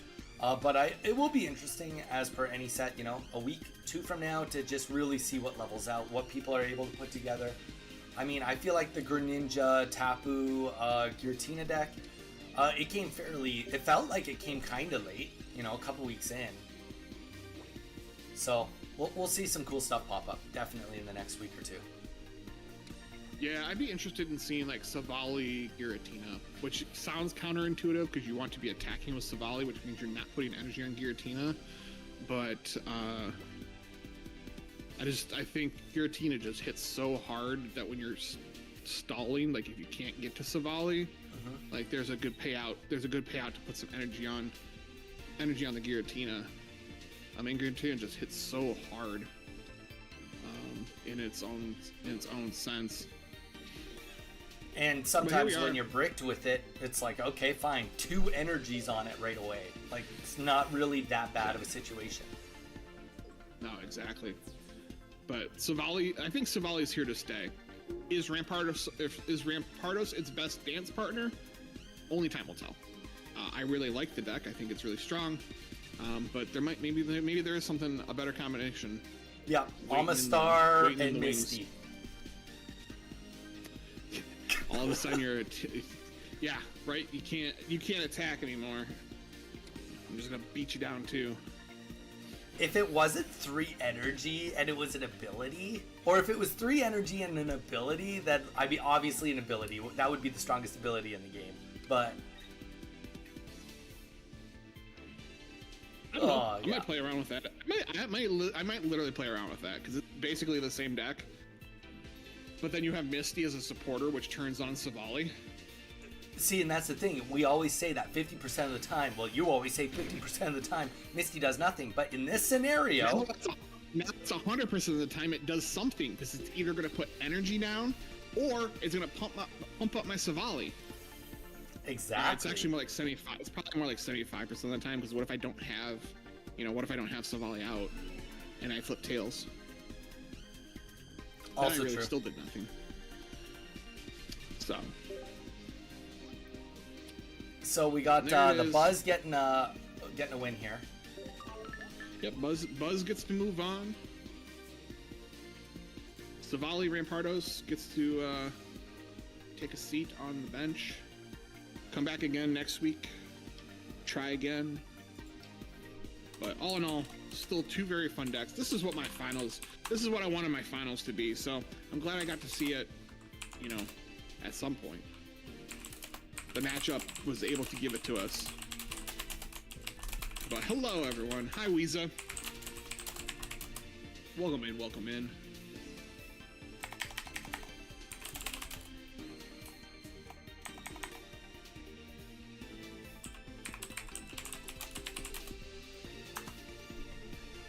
All right, here we go. I think you had mentioned that we were playing a specific game next. We should be seeing the other losers match in Synesthesia and Warpus. Should be next. Unless they went ahead and didn't listen to us and proceeded to go ahead and play. They which did. Looks like that. Looks like that's what they did. I will admit one of them is not English, but let's just take a look. It ended 11 minutes ago. I put messages out like 15 minutes ago saying don't start your matches. All right, well, whatever. In the sake of it's already happened, I will deal with that in the background. So next is back up to winners bracket for our winners semifinal.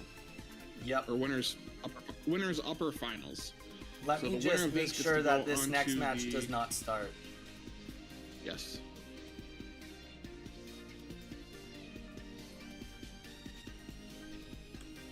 Oh look, Warpus is typing.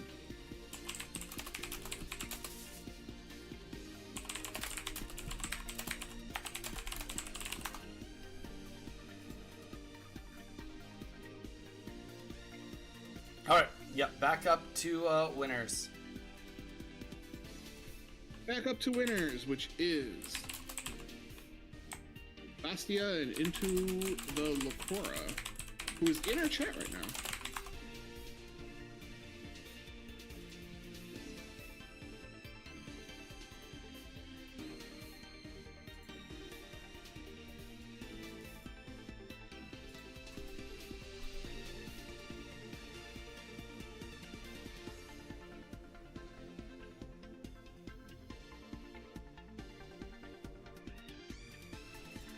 So if Lacora could start their stream, since they're already here.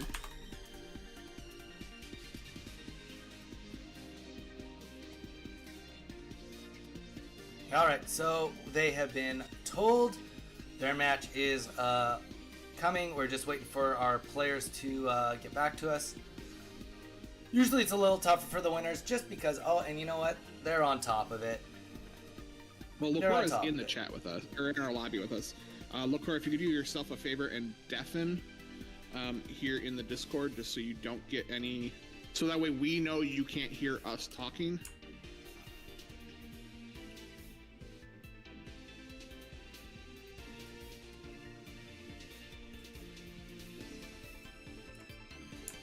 Because yes, you could have your computer on mute, but I can't see that.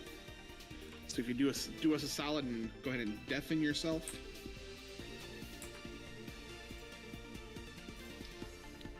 That would be awesome.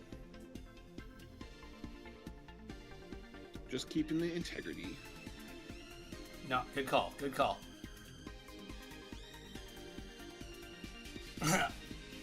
It's your mom. I love your mom jokes. Sorry, not sorry. There you go, Zire. All right. We are just getting underway here. It's your mom.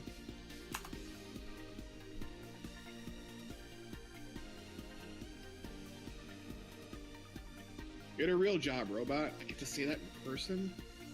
It's so good.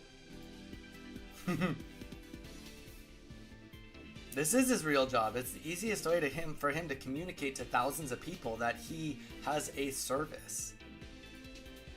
Listen, the real job, not a job.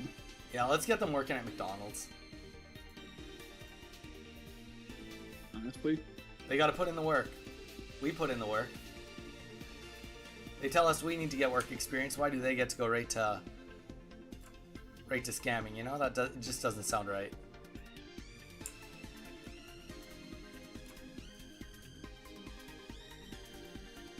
It would probably, yeah, F it up. That's the good point.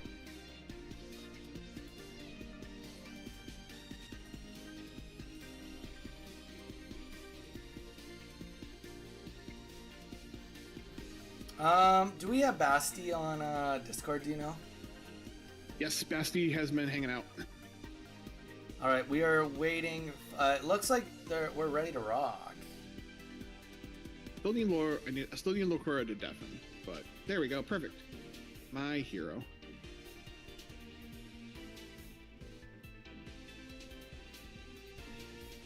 Perfect. Now we're good. Now we can do it.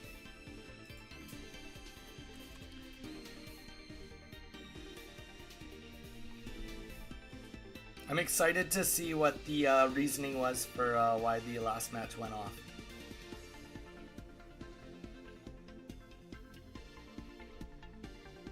Yeah, well.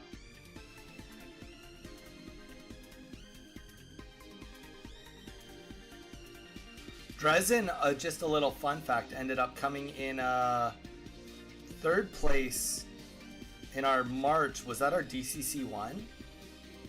That would have been DCC1. Yeah. Good showing. Good showing again. One of these days I should play into DCC. You should. You could cast it live while you're playing it. That doesn't seem my right. seat the entire time. Just cast my seat the entire time. We'll just follow me. See how long I can last. Bad news, when it's double Elam brackets, I usually O2 drop. So.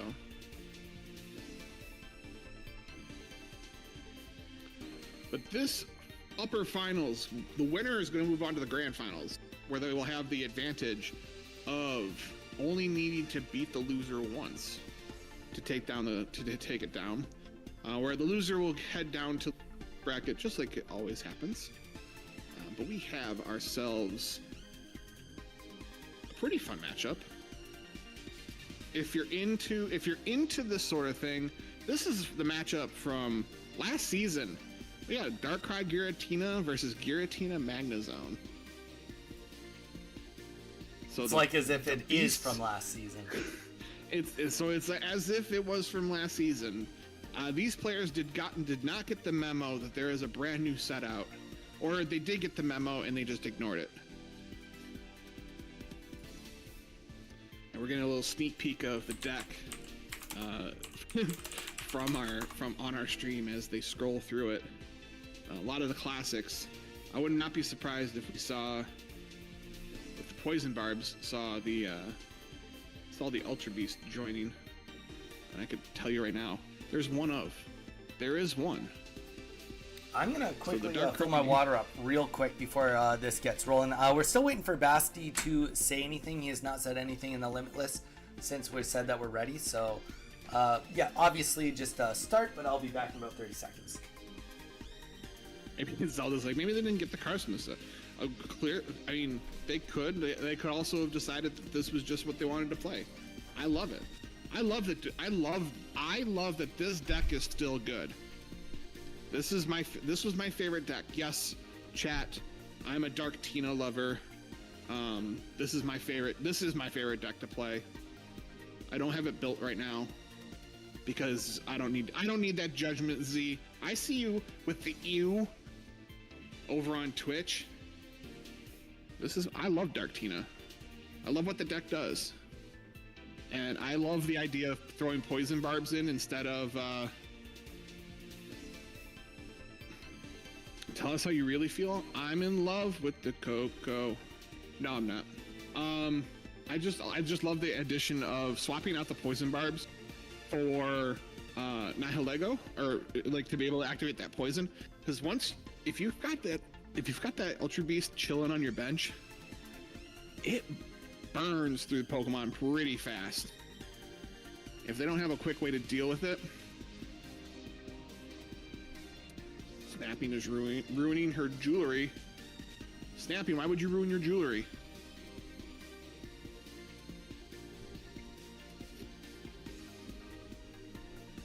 Mage, I'm still running Meowscarada Decidueye because it's still good. That's very valid. I also have been running Decidueye, but with the other Decidueye, you wear a birthstone ring every day, and you did not take it off in the pool. Gasp.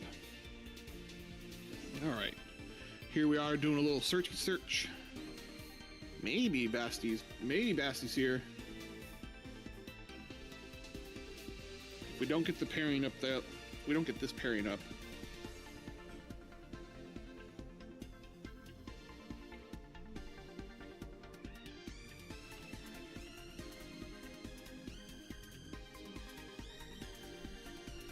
And here we go. We have our matching as Donnie is off doing the thing. Nah, Donnie's here. We're good. Perfect. There's a little lag on the stream, so I obviously was just like, where is it? Anywho, Pipex, welcome. We're here in the DCC3. It's the upper finals. This is this is a showdown of last season, but there are a few tips and tricks here. So we got ourselves some Darkrai Giratina versus some Giratina Magnezone. The Giratina Magnezone deck also plays Tapu Lele, while the Darkrai Giratina deck also plays the brand new Ultra Beast Nihilego, and plays Poison Barb instead of Rocky Helmet to get that poison activation. So let's see if we can see it all unfold before us. And sure enough, there it is, Ultra Beast on the board. Can we get ourselves some poison? Yeah, at least it's not like just a very stereotypical, you know, it's like they opened a pack or two and were like, you know what, let's add this to the deck.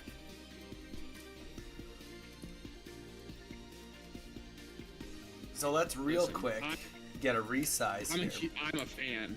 I'm a fan, let me tell you, of this, let's get the poison down and like blink in your Pokemon's deck. Because that poison boost adds up fast.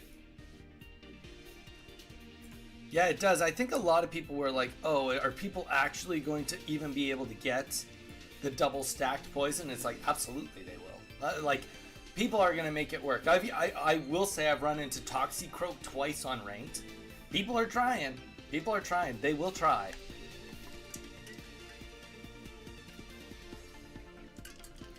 Because why not? I think given this particular deck, I think this is the perfect place for it.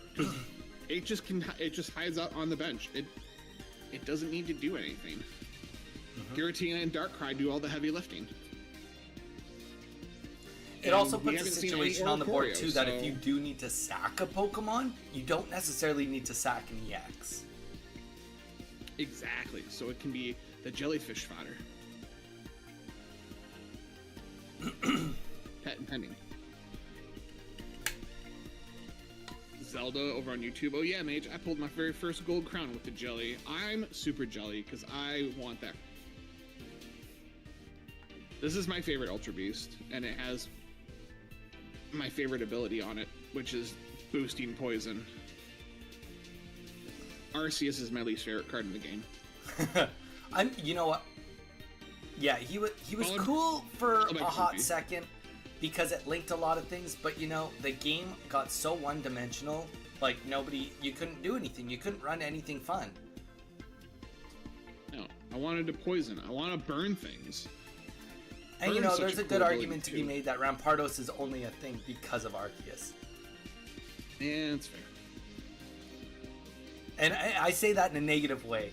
I blame Arceus for the Rampardos. That's a good way to look at it. I hate Giratina. Well, Giratina doesn't like you either. I confessed while you were gone. While you were gone, I confessed to chat. I am a proud supporter of the Darkrai Giratina deck, and they judged me very quickly. I mean, let's see. Now that Gyarados is not in, it's cool to say I'm a Gyarados supporter. Because it's like, yeah, well, Donnie, you just don't get what you want. Whereas Mage, you just like, I like this. And everyone's like, I hate losing to that. But it's because everybody's forgotten what it feels like to get a 4 Misty on a Gyarados when they clearly have won. They've just forgotten that. True.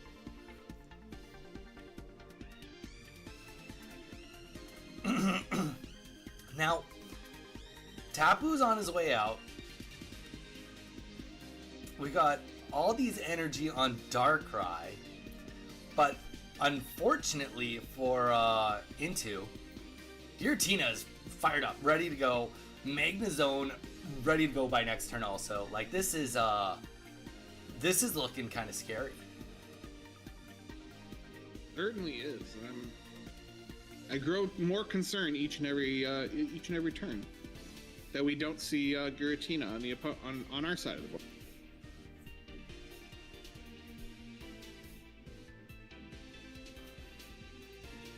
Rai was the first deck I ever built. It's a great starter deck because of the fact that it is consistent. You know, it's... Oh, you got two big Pokemon that love to kill things, so... You hate that. You were thinking, do I put that Poison Barb down? What's the odds that they're going to have a Guzma to take off of it? So you put it down thinking, you know what? This is the way to go. Guaranteed that there's a Poison Barb on both my Pokemon, and then just like that, boom, you lose both the Poison Barbs. So now the Jellyfish is easily fodder, because there's really no reason to care about anything.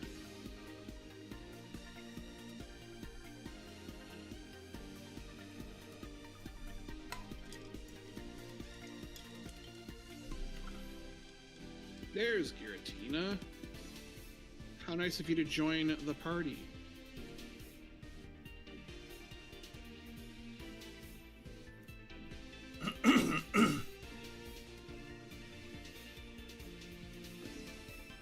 I like the Pokemon, not the card.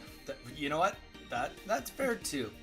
That's fair too. You have to like Giratina in everything.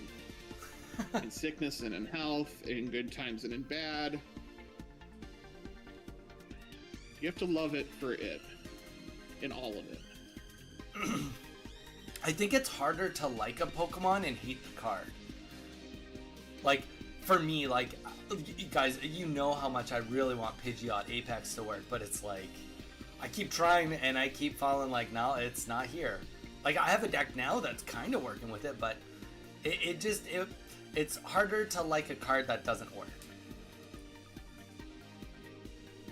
Yeah, I just look at cards as text boxes. I don't really pay attention a whole lot to what Pokemon it is. But that's just the absolute stupid competitor in me. Like, I'll play whatever. I'll play a Dustox if it's in the game and if it's good. Mm-hmm. Now, just to add real quick here, 2 points now is going to Basti. And it's a tough situation because this would have been the spot where it wouldn't be looking so grim if there was a Poison Barb up. Without the Poison Barb, it's very, very tough. Yeah. Because you have to accept at this point in the game too, like, Giratina has one function, and that one function is to potentially swap. That's it. Like, come in for one turn to potentially, let's just example, tank a Magnezone shot. That's literally its only function at this point in the game, because it will never have the energies it needs at this point. Getting into the later part of mid game, it's not going to happen.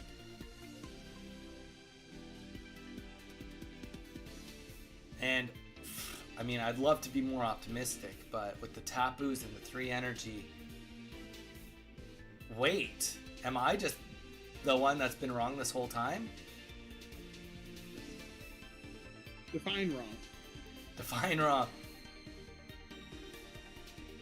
The Tapu comes in, the Cyrus comes out, and that's going to be GG's. Yeah. Define wrong.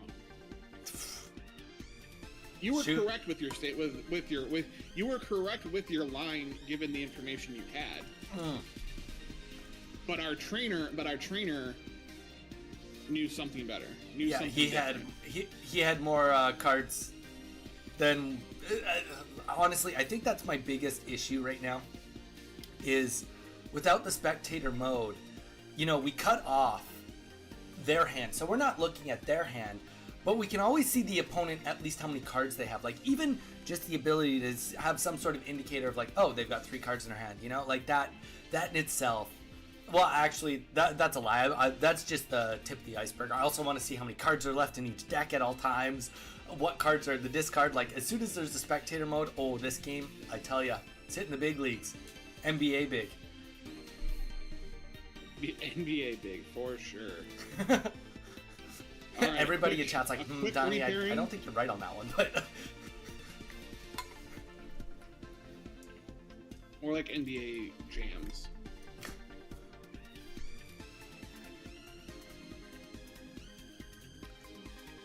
All right, so we got going second here for our game 1 winner.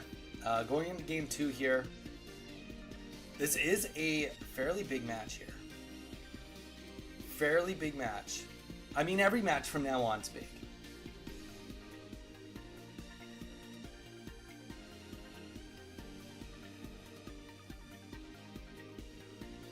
Zelda, just back to eating buttered toast. You guys want to talk about eating? Last night we went grocery shopping. We were just like at Costco going down the aisles, and it was just like, we've been so good about what we've been eating, and we just like go down the aisle and it's like a big brie wheel. We're like, could we eat a brie wheel tonight? And just like looked at each other. We're like, oh, we have it in the calories. So brie wheel, totally not filling at all, but it was so good. Frank, I love cheese. Sometimes you eat for the soul, and that sounds like you had the eating the meal for the soul for sure. Yeah, it felt great. It felt great. Mississippi pot roast. That's another classic. That's another good one. That's another good eating for the soul kind of meal. I would love to say I've had one before, but I have no idea what a pot roast looks like in Mississippi. It's got, you're familiar with pot roast, right? Mm-hmm. Yeah, so Mississippi pot roast is just like, it's got the it's in the slow cooker. It's got like the pepperoncinis and a few other things to help like give it a little kick, give it a little zhuzh to it. It's not your traditional pot roast, for sure, but it's delicious. I mean, you guys see me eat my carrots every day. Just about anything's delicious at this point.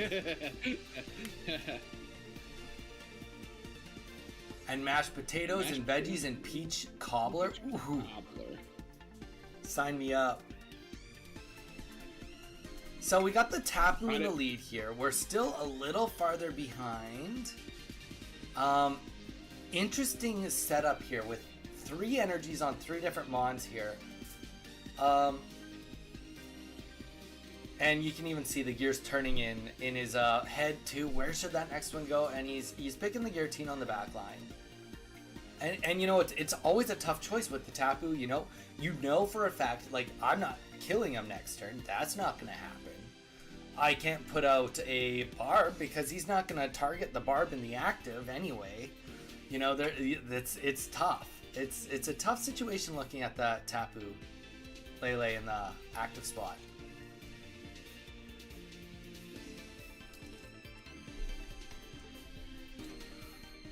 Going into what we were talking about with new decks or old decks coming into new tournaments, Tapu Lele is definitely a card that I could see going into the future. I think it's definitely the type of card that as long as Psychic decks have some sort of bones to make a deck, I think anybody will consider putting it in a deck.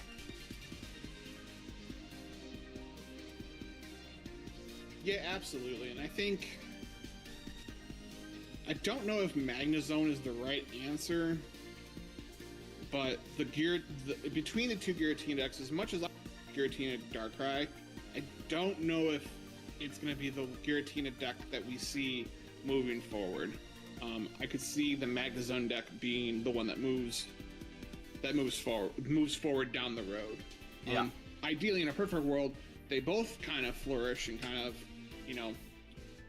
instead of being the oppression that they were last season, they're just a good option to play. Just like Buzzwole is a good option to play. But given the fact that Buzzwole is so popular, that makes Darkrai a liability with that grass weakness. So it could end up being that we see this Giratina Magnezone deck, because of Tapu Lele as well, being the more superior Giratina build in the future. Well, fun fact, I'm going to do some investigating. I'll let you guys know by tomorrow, but I'm fairly certain Buzzwole's cards, excluding its 4-diamond card, I'm pretty sure it's using all of Arnold's poses for all the cards. I'm fairly certain. I'll do some research and reaffirm for you guys tomorrow, but I saw those, I was like, I swear I've seen those in bodybuilding shows, all those poses.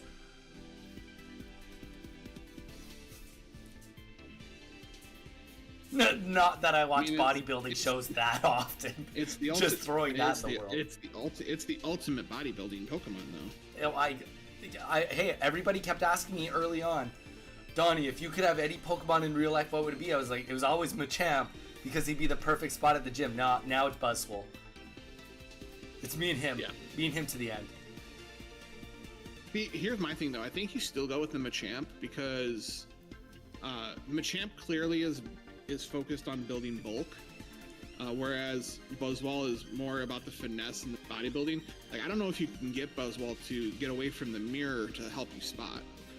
Well, and more importantly, he'd be the guy that, like, I'm here on stream eating my carrots, and he's like, Donnie, you took too many carrots. I'd be like, okay, we're talking like 1 calorie, and he'd be like, Donnie, too many carrots. Come on, put them back. So, whereas Machamp would be like, take a chocolate bar, you'll be fine. So you're onto something. You're definitely onto something. Yeah, take the chocolate bar. We'll just do an extra couple sets. Like,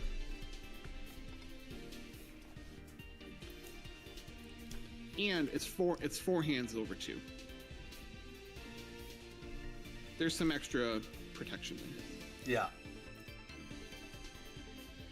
Now, obviously, this is a very tough spot for Basti to be in here. Yeah, and that is just gonna take it to the end. I was like, I don't think there's a way out on that. Yeah.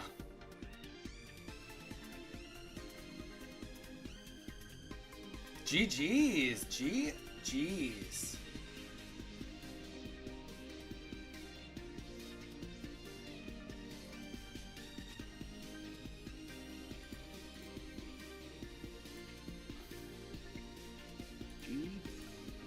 G.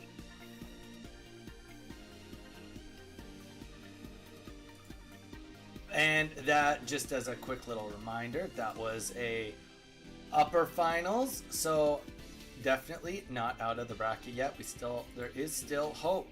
There's always hope. Basti's not in. Basti's not out just yet, but congratulations into the Locora. They get to hang out and chill for a little bit, and when it comes time for the grand finals, they have the upper hand. They only have to beat the loser in one best of 3, where the loser has to do it if they want to take the trophy home. Has to not only beat them once, but beat them twice.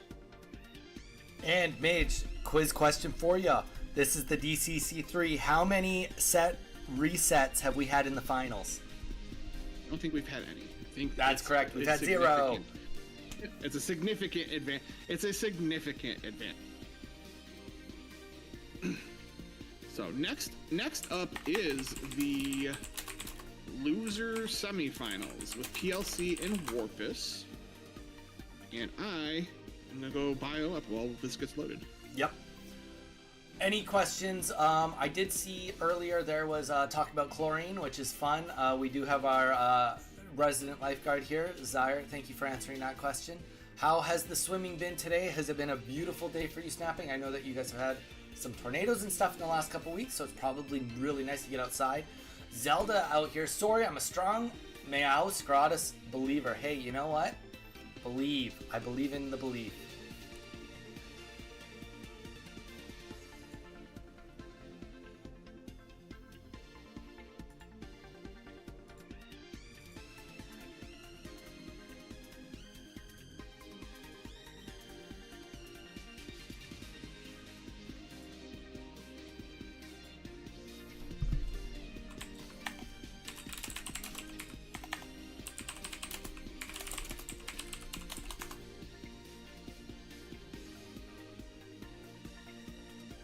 80 and sunny.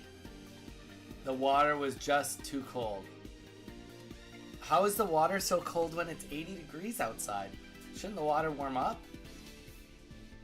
Scar, welcome in. I missed those. Yeah, I can eat a meal at Costco from free samples. Unfortunately, Scar, yeah, I'm getting back to you a little late on this.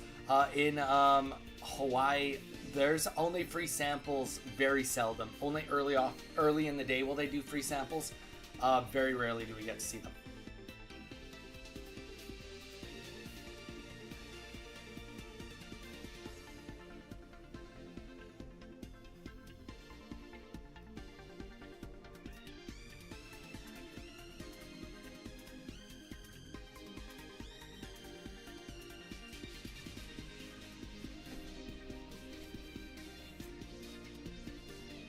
You would think, wah, wah, wah.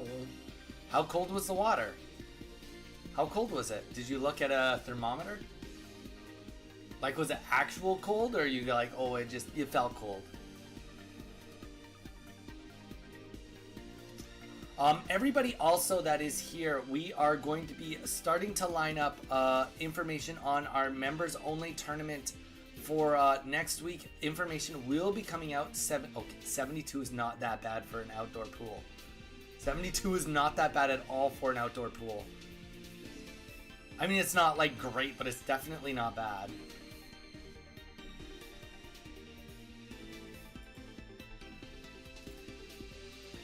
Probably a little cold for Mini, admittedly, but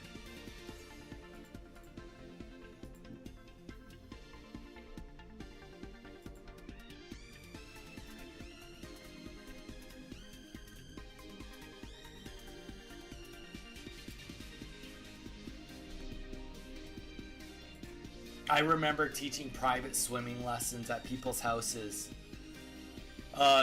in their swimming pools, and they wouldn't be heated. It would be cold. Yeah, too cold for Mini. Yeah. Okay, a little cold for Mini. That's fair. A little cold for Mini. But at least did you get the burn that you were hoping for? That goes a long way too.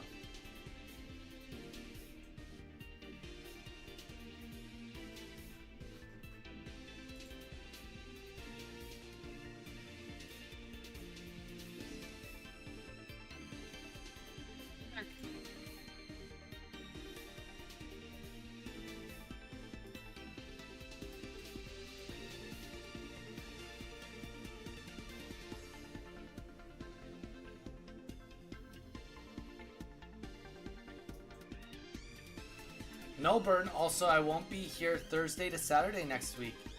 Or this week, I guess.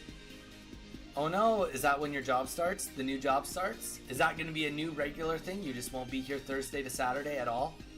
Or will you just come after work? Are you streaming tomorrow since today is usually your day off? Great question, Zelda. Yes, I will be on tomorrow. Usually Monday is reduced hours, but I will be here. I commit to the people, guys. Anyone that is new, I'm here Monday to Saturday. Oh, that's why you were gonna potentially be gone this weekend, right? Snapping, but it's next weekend now. So you're not even gonna come in and say hi. I get it.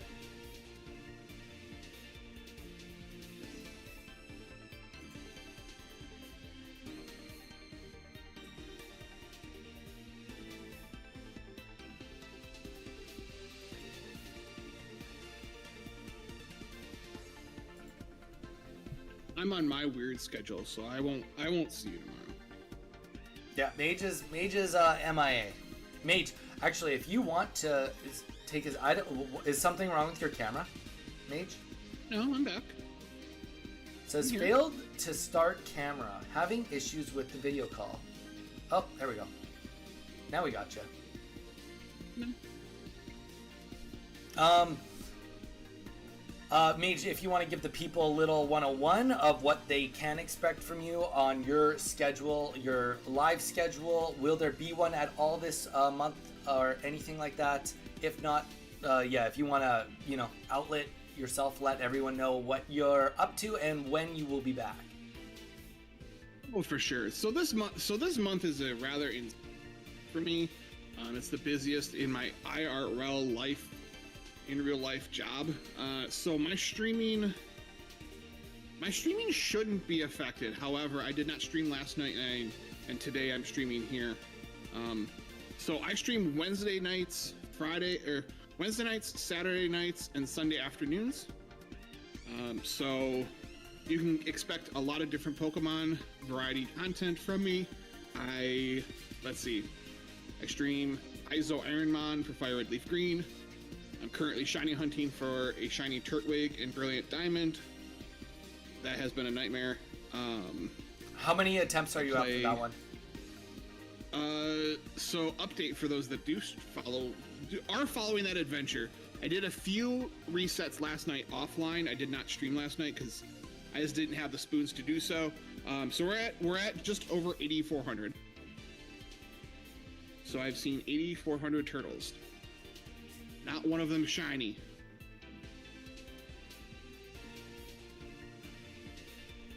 That is wild odds.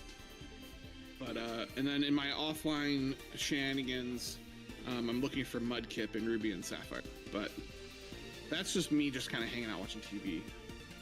What is this distortion? That is a great question.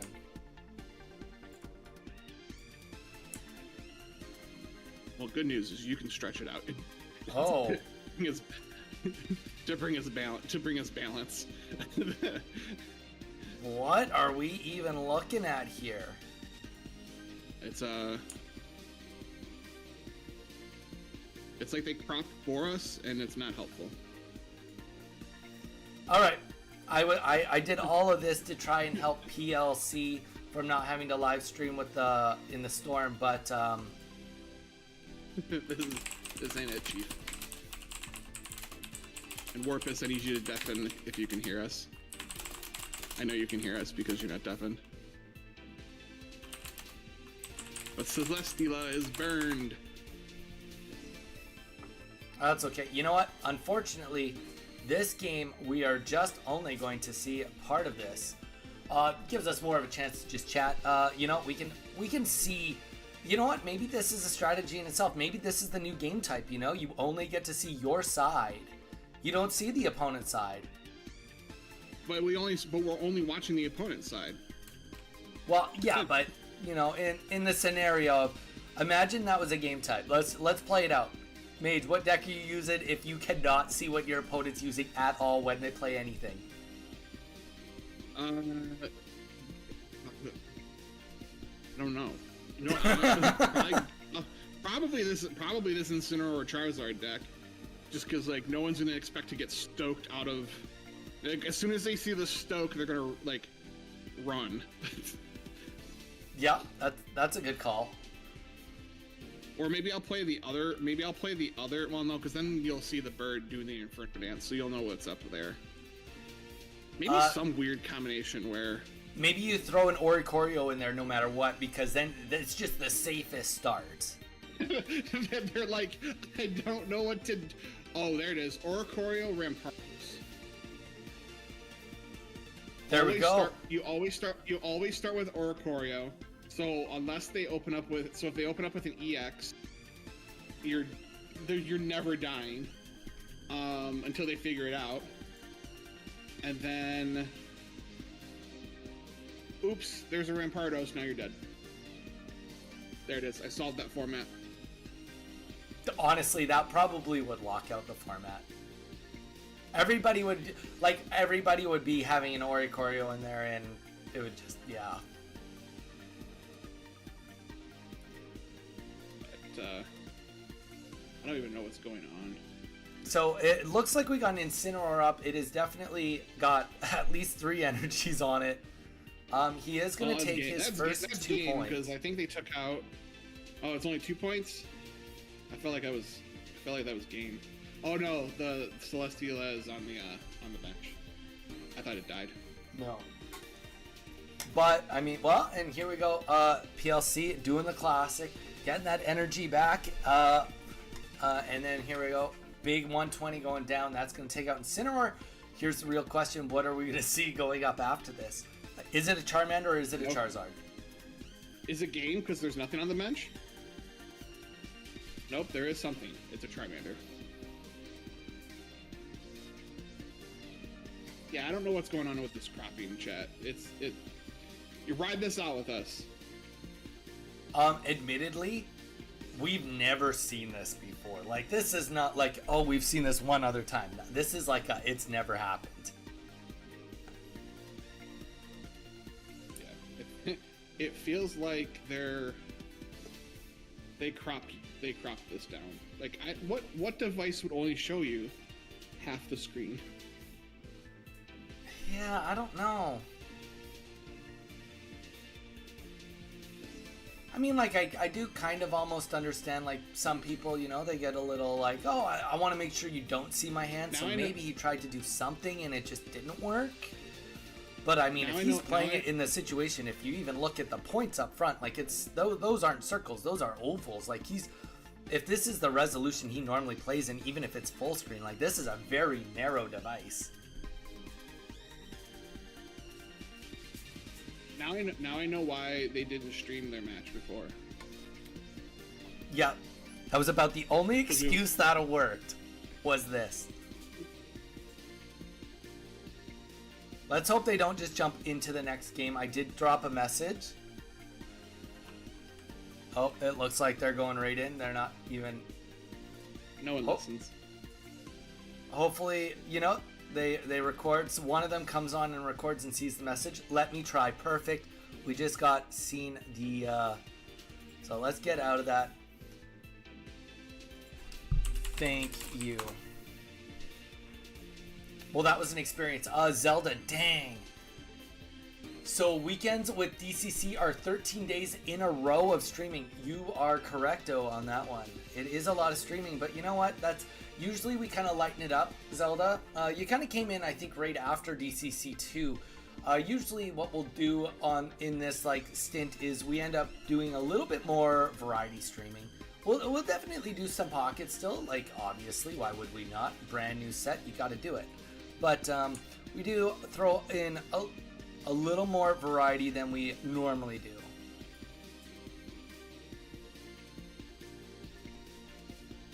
My guess is going to be about right there.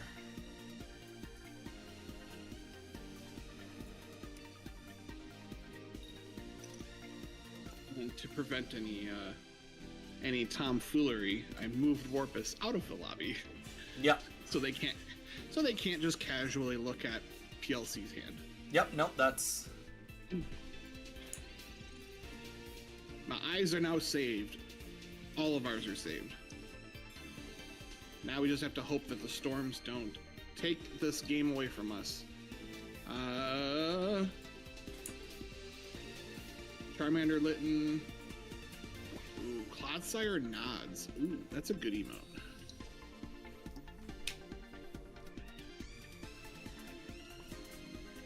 Oh, it's from Nuggy? Clearly. Alright, we're gonna start poking at everyone with the Spheromosa, which means that you need some rare candies or things are gonna go downhill very quickly. Yes, even though you got some. There is a type advantage, which is kind of nice on these little mons. But I mean, going into Charmeleon, you're not going to get any attacks off anyway. Yeah, that's. I was gonna say that's the problem is, even if you get to do a middle evolution, it's not gonna bode well for you.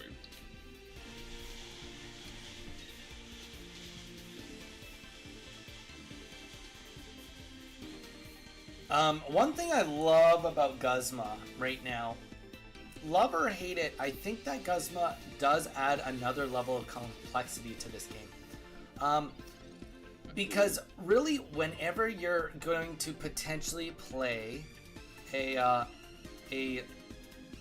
tool card, you always have to think, what if I lose that tool card? And we even saw that last game, you know?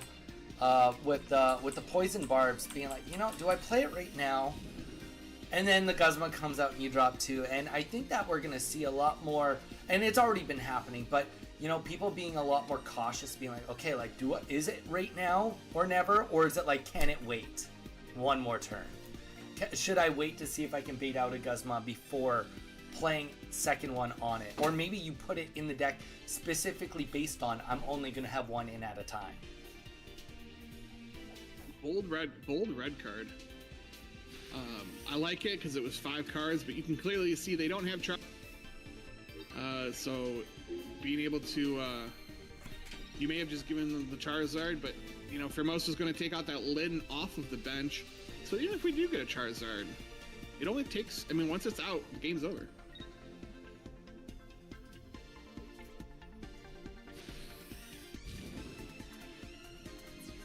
Maybe the idea was like if the Charizard hits the board, you know, it'd be less like being less afraid of Charizard hitting the board as you would be of like having the Charizard, the rare candy, and having lilies. Like just missing like even the lilies makes it a lot easier. It's certainly. And at this point in time, if I'm the Charmeleon, I don't want to be that's probably going to spell game over. So I'd rather just be a 1 point. No, there's no difference between 4 points. There's no difference between 4 points and 3 points in this game. And now if I have the rare candy and Charizard, it's a fully healthy Charizard, not just a damaged one. But that's a great sign to see. Yeah. Buzz is going to go in here. Not going to give him an ounce of leeway on the rope. Take it out and close out this game. Yep. Doesn't matter if it can't attack again. That's the 3rd point. Mm-hmm. And just to be, you know, I wasn't paying full attention last game, but that was PLC won last game too, so that looks like that's the end of this. Mm-hmm. So PLC gets to stick around, and we'll bring in Basti. Yes, we will do that.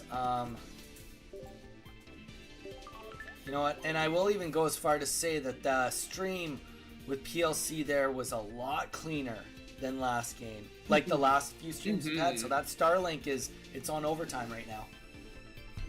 Or the storm let up. Maybe.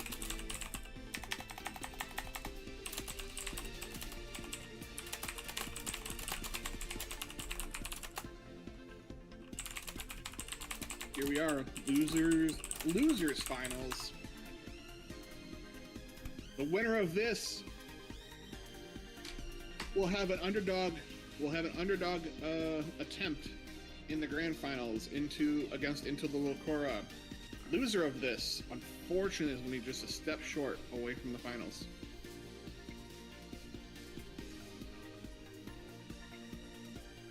All right, we've got PLC ready to go. It looks like Basti, ready when you are.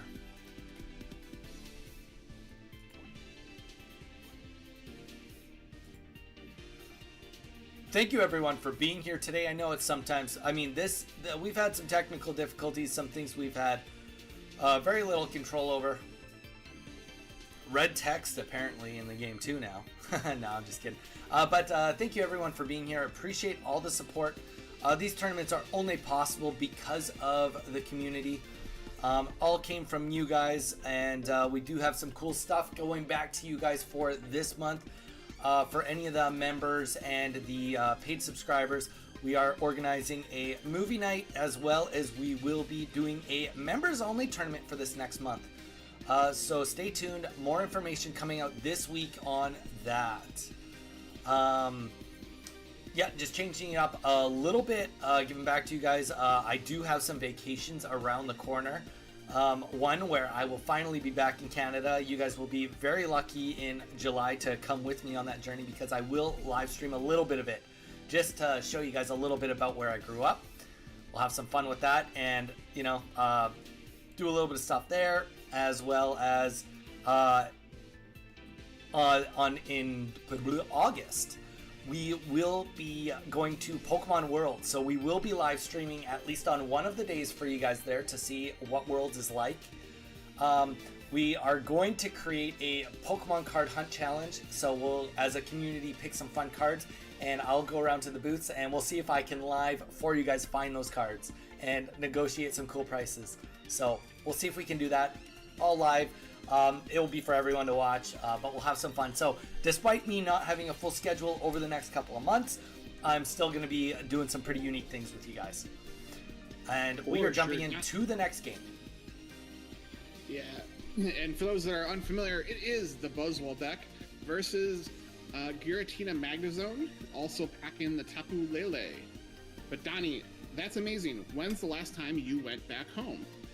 I have not been to Canada since before I applied to get my permanent residency in the United States. So it's been, by the time I'll have gone back, I'll have not been there for just under 2 years by like 20 days. That's gonna be fun. I'm excited for you. Yeah, it'll be good.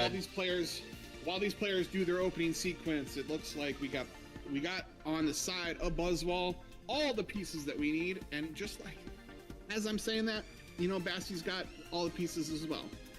We're gonna ramp up that Giratina. We're gonna try to start to build up a Buzzwole, maybe even attack with some Formosa. Wouldn't that be something? An early red card. Interesting red card. I'm finding by watching a lot of content creators and stuff, first of all, red card never was a bad card, but it's never been more important now.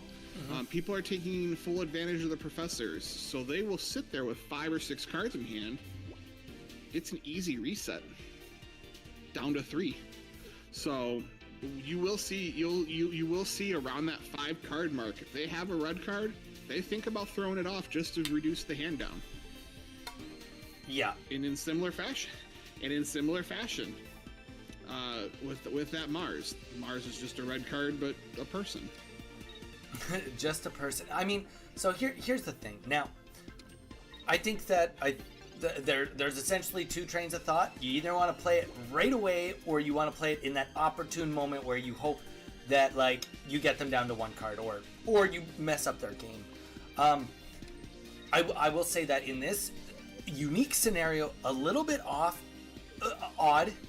is the better way to say it for me, because we didn't see the Magnemite on the board. So to me, it kind of suggested like obviously like they might have Magneton and Magnezone, but with no Magnemite, the longer you could have waited without getting the Magnemite. But you know, you don't know. Professor's research next turn, a Pokeball gets drawn, or even the Magnemite, and it happens. But I think ultimately, like Mage said, getting it just down to that 3 cards is just they're gonna have less options. They would rather have 5 cards in their hand than 3.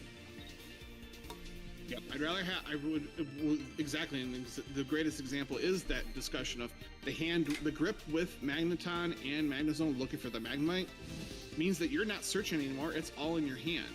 Where now, yeah, I have the Magnemite, but I might not have the other one and or both in my hand of these 3 cards.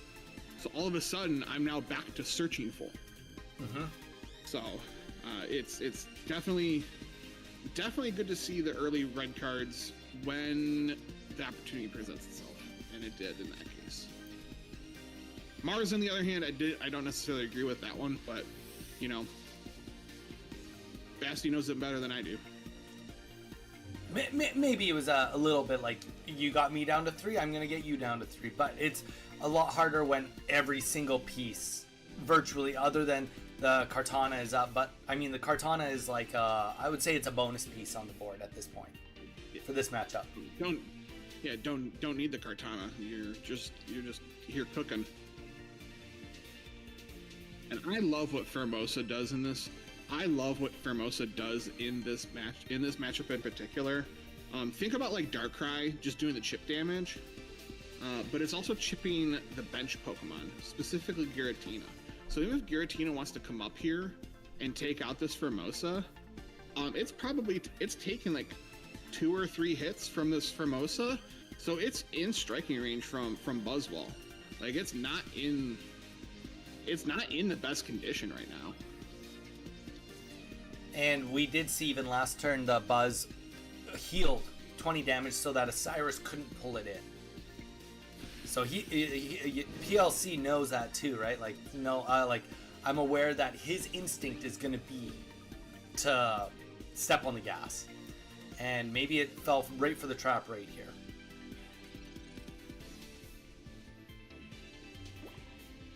So a third energy goes up. Another Buzz hitting the board. Very, very nice. And I just wish we couldn't even see the cards. I wish we couldn't even see them when they come up on the screen like that. Big beat. Here we go. Taking out that Giratina. 5 energies worth of turns. Gone. We delete the Giratina. And if I'm on the Buzzwall side, I'm in the driver's seat now. There is not much that this Tapu Lele is going to do, because it's at 30 HP. So even if you do get some damage down, I don't have to do any fancy tricks. I can just punch you. Yeah, PLC's happy right now. It's a good place to be sitting. Now I have to do some tricks to get the bug beat, the big beat in again. I keep wanting to call it bug beat, because it's a bug, or as the internet likes to tell me, it's bugged. It's not bugged.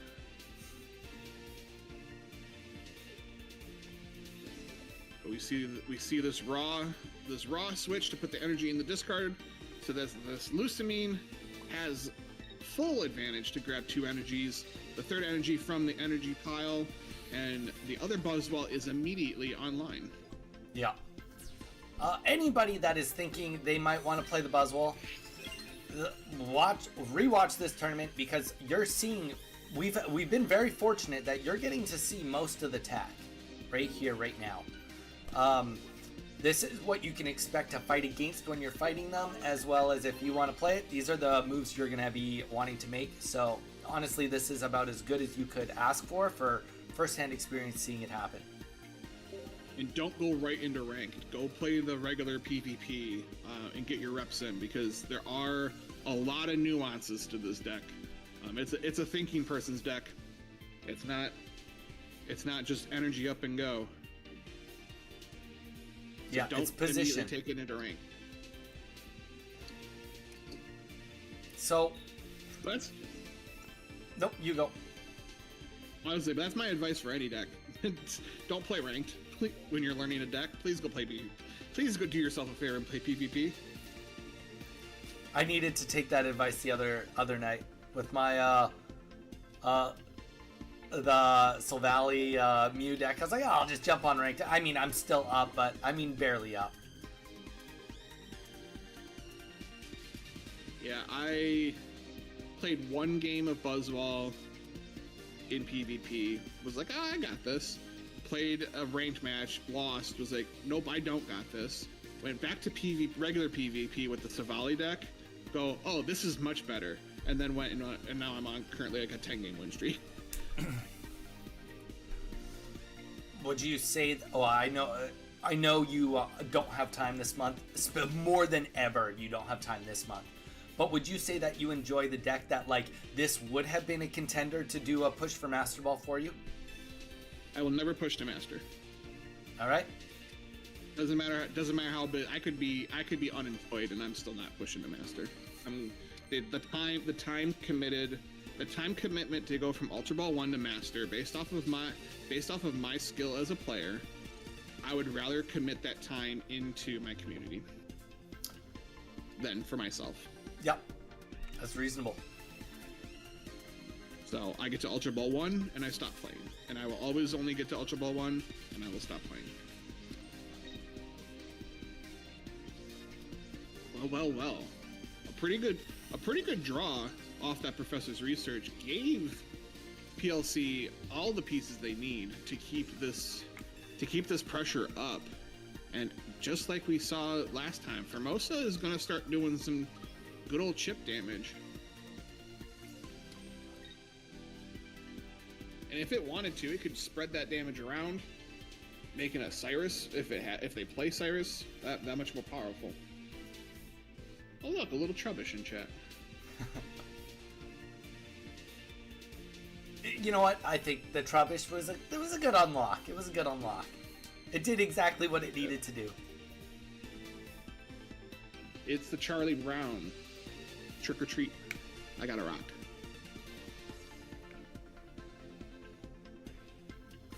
Too little Trubbishing chat. Alright, so we got 2 energies on the Giratina here. The retreat happened, though interesting enough on the retreat because doesn't matter where that Magnemite's going, it's still gonna get targeted here. Oh, absolutely. It's not safe. That's the beauty of the Formosa. Like it is not safe. Now I will say the one thing that comes to mind why it's on the bench now is because if it's on the bench versus in the active, if it's in the active, you know that second hit is for sure going on Giratina, because you do want to soften Giratina just a tad. You don't have to, but you do. You want 10 HP against Giratina if you have a choice.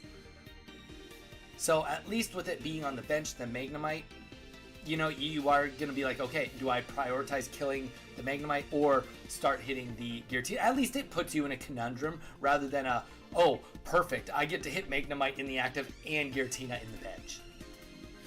Yeah.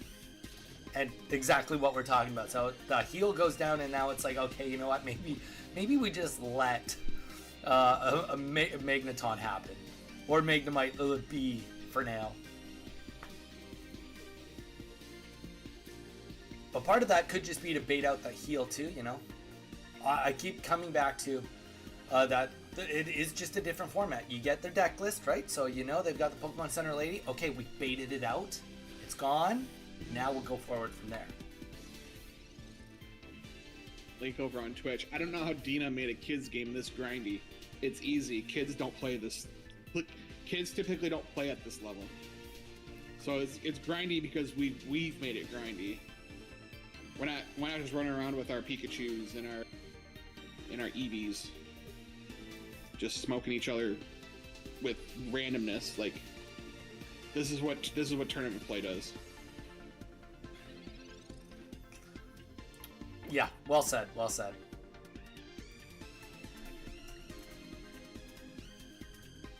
And that being said, the kids that want to like, I'm not gonna undersell kids. Kids are brilliant, and so like they learn whatever deck they're playing at this level, like they know it inside and out. Jeff Hoagland's kids play at the competitive-ish level of ranked stuff, and they have no problem playing the Rampardos deck and just being the aggressor. Who cares about the grindiness? I'm just going to try to hammer the win home. Whereas someone like me thrives in the grindiness. That's why I love the Darkrai Giratina deck so much. It's tough. I mean, anybody. We did post. I specifically posted a video in one of the members' lounges, and it does talk about the difference between essentially the learning mindset versus the competitor mindset. Anybody that is interested, if somebody else is interested that is not a member, just drop a message. I will post the link in the other chats. But essentially, it does talk about, like, you know, where that uncomfortability is and where mistakes happen, and how your mindset changes. And he is specifically in the video talking about StarCraft, but it is very applicable to any strategy type game. So the idea of, you know, like playing in ranked or playing, you know, practice, but then also turning your brain into this mode where like instincts need to take over, it's very hard to do. Very, very hard to do. And a great moment was when I played in that last tournament. That Giratina, like, literally put that energy down, instantly was like, oh, that was wrong. Giratina should have been on the bench and should have got that energy, and then that's where I took that loss. All from not following my instinct rather than going after trying to be too logical in that moment. And that is it. PLC takes a win.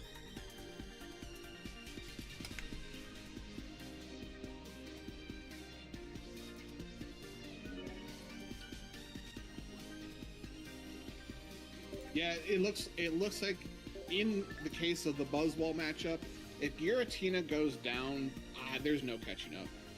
Unless you have the really stupid early Magnemite. But as you saw, Fairmosa just chips away at it. That, like, even Magnezone would not be at full health when that occurred.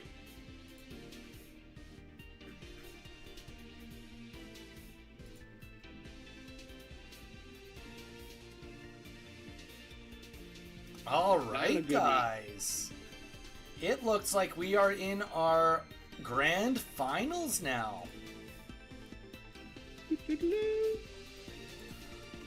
Welcome to the grand finals. PLC, if you don't mind keeping on stream, we can get started when you're both ready. I'm going to quickly take a 30-second bio because now is a good time to do it right before we jump into the grand finals. I will be right back.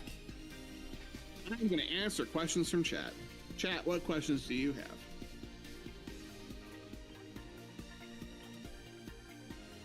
Maybe.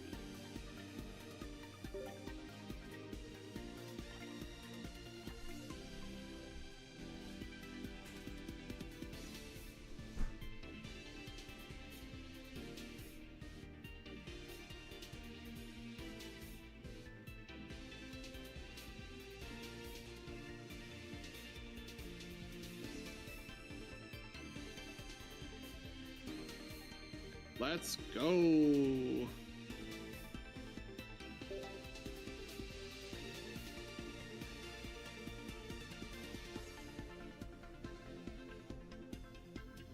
Little Pikachu happy dance. Do my little dancey dance. But here we are, 45 players, and now we're down to the final two. Into the Lucora has the winner's advantage. They will only need to beat PLC in one best-of-3 match to take the trophy and the title of DCC3 champion. PLC is up against the wall in needing to beat Into the Lucora not only once, but twice. 2 best-of-3s for PLC to take home the title of DCC3 champion. While they're getting paired up, let's talk about their decks real quick. We already know PLC is playing the Buzzwall deck with the full suite of Ultra Beasts, and Into the Lucora is playing Giratina Darkrai, but it's not just Giratina Darkrai. It is playing the new package where we replace the Rocky Helmets with Poison Barb and slide in that Nihilego. So that you can get poison on your Pokemon and really start to drain them much faster than anything else. So that is our setup for this grand finals, which is perfect timing because Clictrix wants to know who my favorite Pokemon is. My favorite Pokemon is Eevee. In fact, I love Eevee so much that, like, if we're putting Eevee and the Eeveelutions on a tier list, like, Eevee is S tier, and the best I can give you for the Eeveelutions is like a C tier. Like, so who's the best Eeveelution then? After Eevee? So like it's Umbreon, but yeah, but like even then, like I love Eevee 2, 3, 5, 10 times more than I love. What about you, Drix? Anybody else that would like to say, I saw Eevee in the wild Friday? Okay. Yeah. Anybody else want to share what their favorite Pokemon is at this point in time? I encourage Snapping to break into the car and steal it because it looks sad in the car all alone. Okay, we got into is on the stream. We've got the live stream taken care of. You do not need to be in here. Moving you away. Goodbye. Zelda's favorite Pokemon is Spheal. Spheal is one of my favorite Pokemon to play as when I do my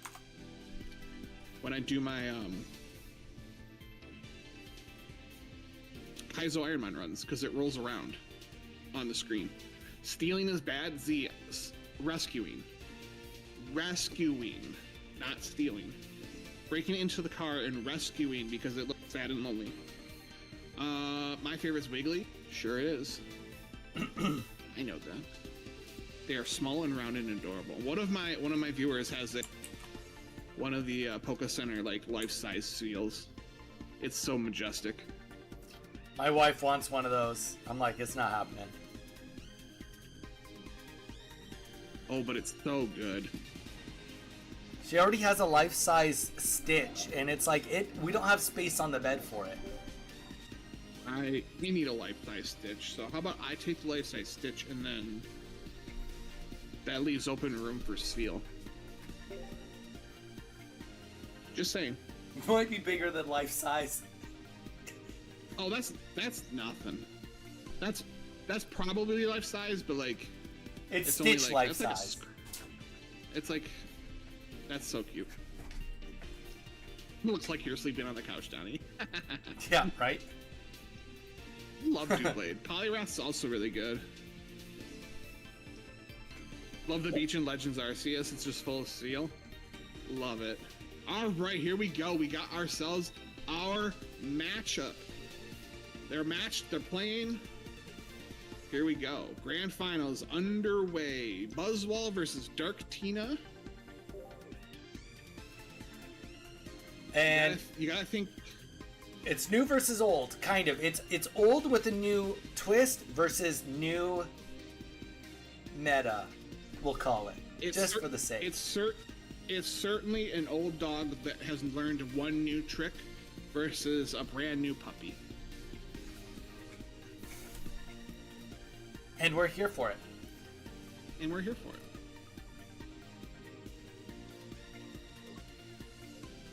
I love the Beach in Legends Arceus that is just full of spiels. I will say that in Pokemon, the new Pokemon Snap, their spiels, they literally like roll around and stuff. Yeah, pretty cute, pretty cute. One day we'll do like a Pokemon tier list for you guys. And in that tier list, I'll pronounce all of their names, and you guys will just see how bad it gets. Oh my goodness. Are you ready? Are you ready for this, Donnie? I have for you the results from Ursi Day while our players are loading up.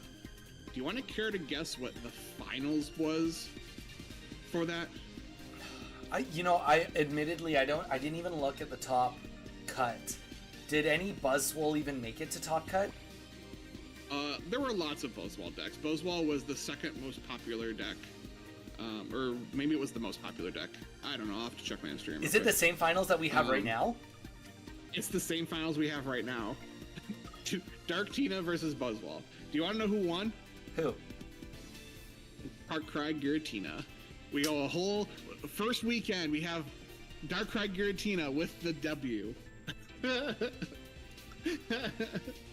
Oh, I cannot wait for the internet to just absolutely, and they literally, there is nothing new in the champion deck. It's literally last season's deck.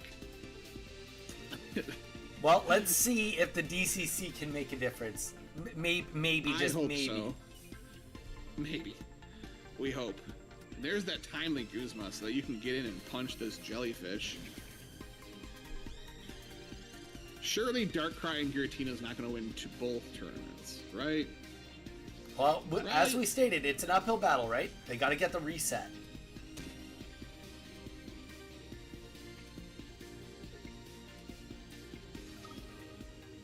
But that just goes to show you that the more things change, sometimes the more they stay the same. at least in Ursidae land. That's very true. I think that the one thing that will be telling for Pokemon Pocket going into the future, and it's something we're not gonna see it for the next while anyway. We just hit the 6-month anniversary essentially. Is at what point in time will cards be phased out? At what point in time will they be like, you know what, like we're gonna get rid of some of the old sets and now it will be the new cards only, or will they somehow be able to maintain it, or will they maybe be able to be like, you know what, we're gonna do balance patches? I mean, any of it's possible. I think what's going to happen, and this is just based off of my experience with other TCGs, including Pokemon, is fall this year we will start seeing the letter B get published. So B1, B2, B3, and then they can do it one of two ways. I think what I would rather have is then A's are no longer, so we're just living in a B world. But I could see them going to the following fall, so fall of 26, when they start C up, that A drops off. So we'll play for 2 years with A and B, and then when C comes out, A drops off, and then we're playing with B and C in what is called the standard format. And then I'm sure there will be a legacy format that has all cards legal. Clearly, they're not interested in doing balance patches. We would have saw that a while ago with this Giratina shenanigans. That's true. But I think you'll see. I don't think we're going to see the first actual rotation in the losing of cards until fall of 20, or until the start of fall 26. Yeah, I think that's a good way to good timeline to think about it. And they will of course add a legacy, and because why would they not? People will want to. Of course, that phone call freezes the match. Looks like the legacy, of course, will because they want to give people a reason to still pull genetic Apex.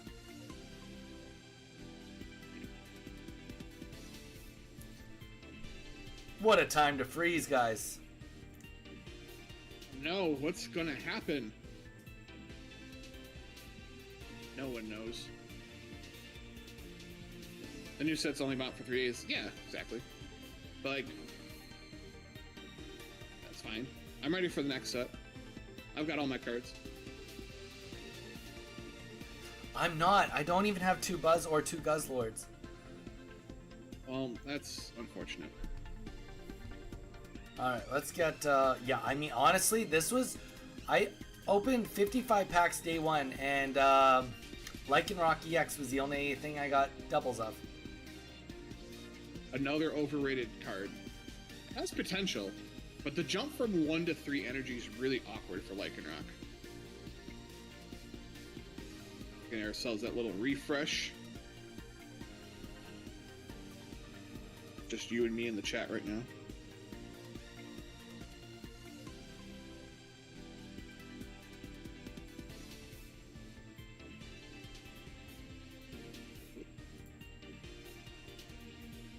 Maybe PLC will come back. Yeah. I will just, oh, he came back in. I mean, he's def, you know, the one thing I will say is he's done an awesome job trying to keep us in the loop on his matches today.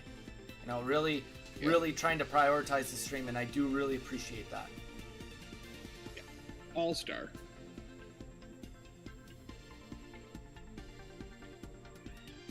Back in the match, kind of. I'm just hoping he's not missing a turn over this or sacrificing too much. I'll just go and take a look. That might have...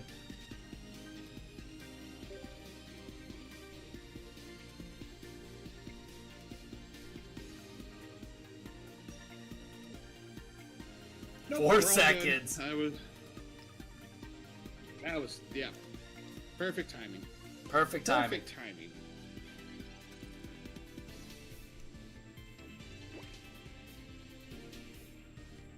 All right, so 2 points for Into over PLC right now. Yep. Tough pill to swallow here. Not pill, that's not even the way to say it. It's just a lot of HP on the board. And getting that Giratina up, okay. Already snapped the Giratina.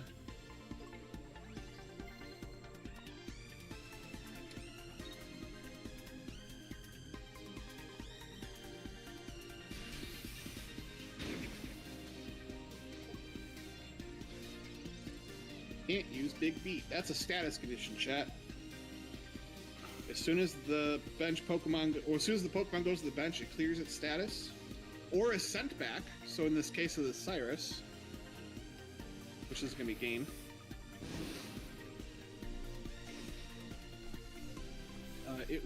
It's treated like it's a brand new instance of a Pokemon. So it doesn't know that it can't use Big Beat, and it can use it again.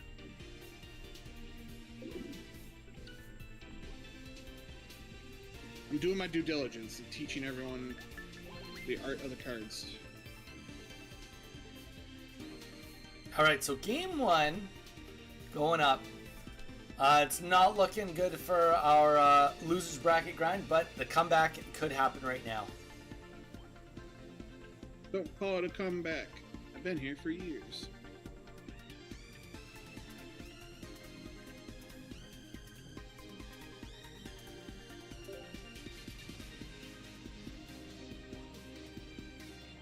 Zelda, I play a lot of Commander, or at least I used to, and that would be with Magic. You know, I will say I haven't played Magic in a very long time.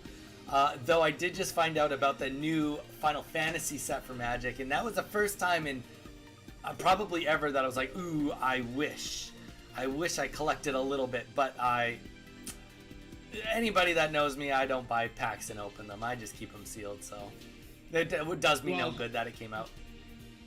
That's a set that, you know, picking up a box or two and holding on to it for a decade, like that's a set that you would want to do that for. Yeah, because I feel like even the Lord of the Rings set, at first it was everywhere. I could see it at Costco.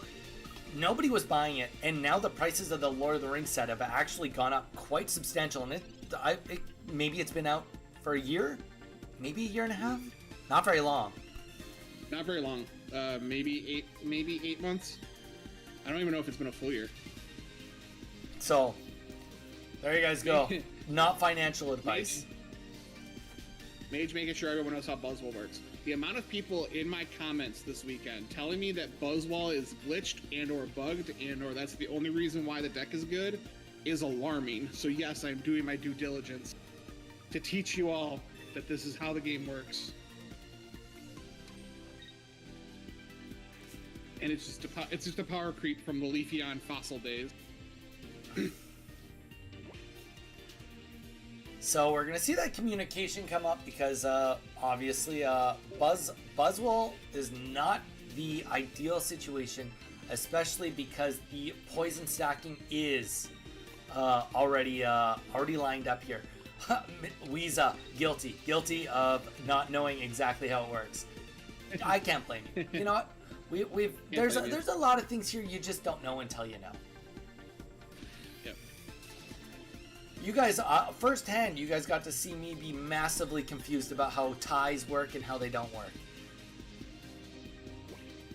Being like, wait, how did I get defeated? That should be a tie. Oh, I don't have Pokemon on the bench. Like, now it's just like a thing. You just know. If you don't have Pokemon on the bench, you don't win the tie.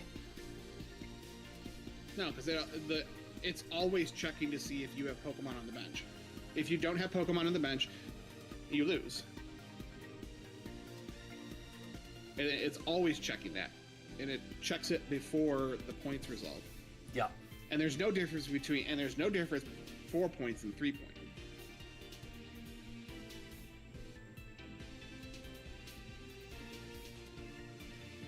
It just sees 3 points and goes, oh, they might win if they have no Pokemon on if they have Pokemon on the bench.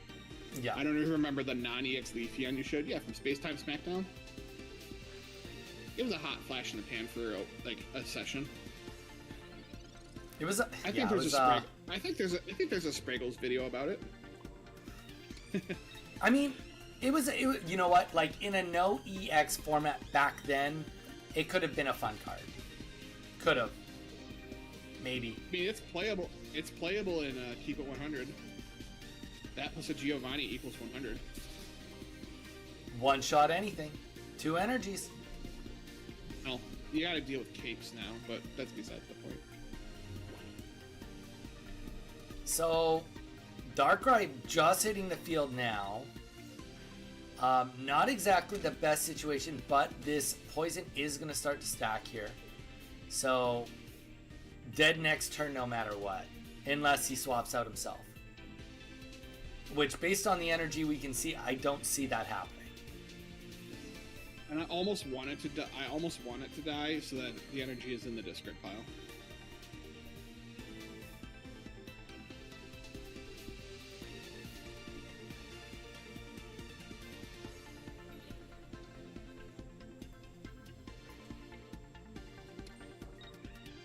Okay, that was a good, I think a good trade-off there. Who's winning? Currently, there's 0 points apiece, and Darkrai is up a game.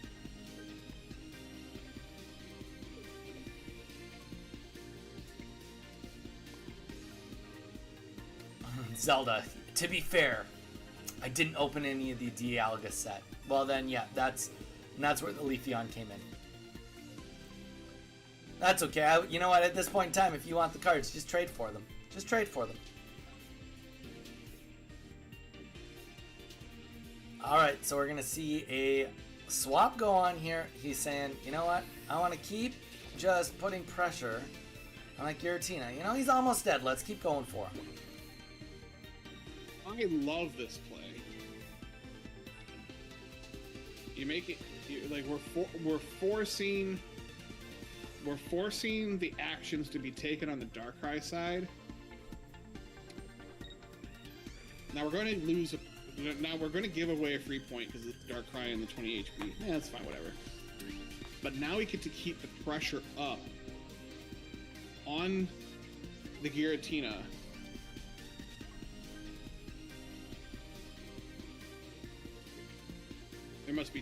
There must be 2 energy. Yeah, I was just thinking that. I was like, there's got to be 2 energy. Sorry, there could be one. There could be one because one's already attached. So we have to be able to get Big Beat online. That's why we're okay with it. Because the energy sure didn't come from Kartana because it didn't have any. Yeah. And we do get telegraphed there. That red card, unfortunately, is just going to be not as helpful as you'd hope it would be at this late in the game. And a swap happens. That's right, because for 40, we can. Oh no, sorry, it's only 20 damage. 20 and 20. We can keep putting pressure on.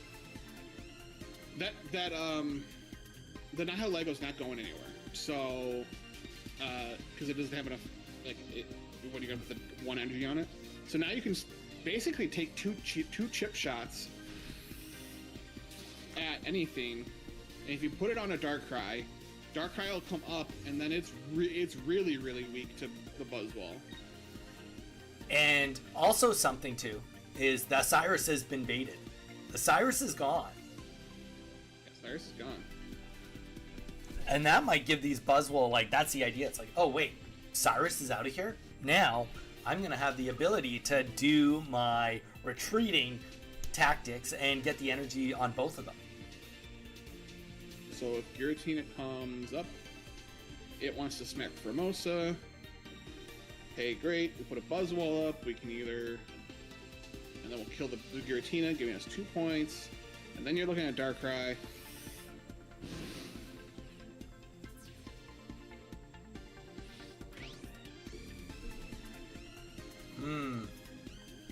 That poison damage is will be a little bit scary.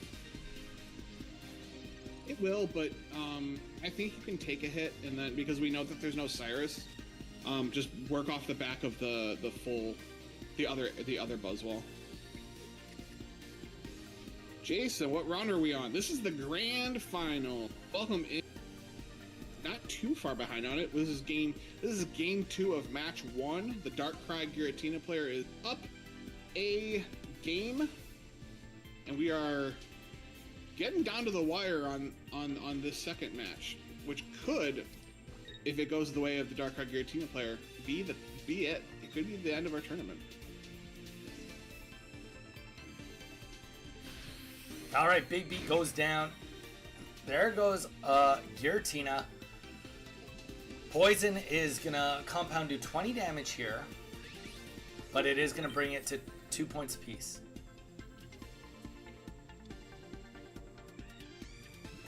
I don't know. Is this just over? Yeah, I think so, because it's 120. Darkrai will do 20 to do 100, or do 80, which will leave it with 20. And Nihilego is going to be able to say GG. So this actually is it. Jason, you came in right at the end of the game, and that is going to be GG's. That is the end of the tournament.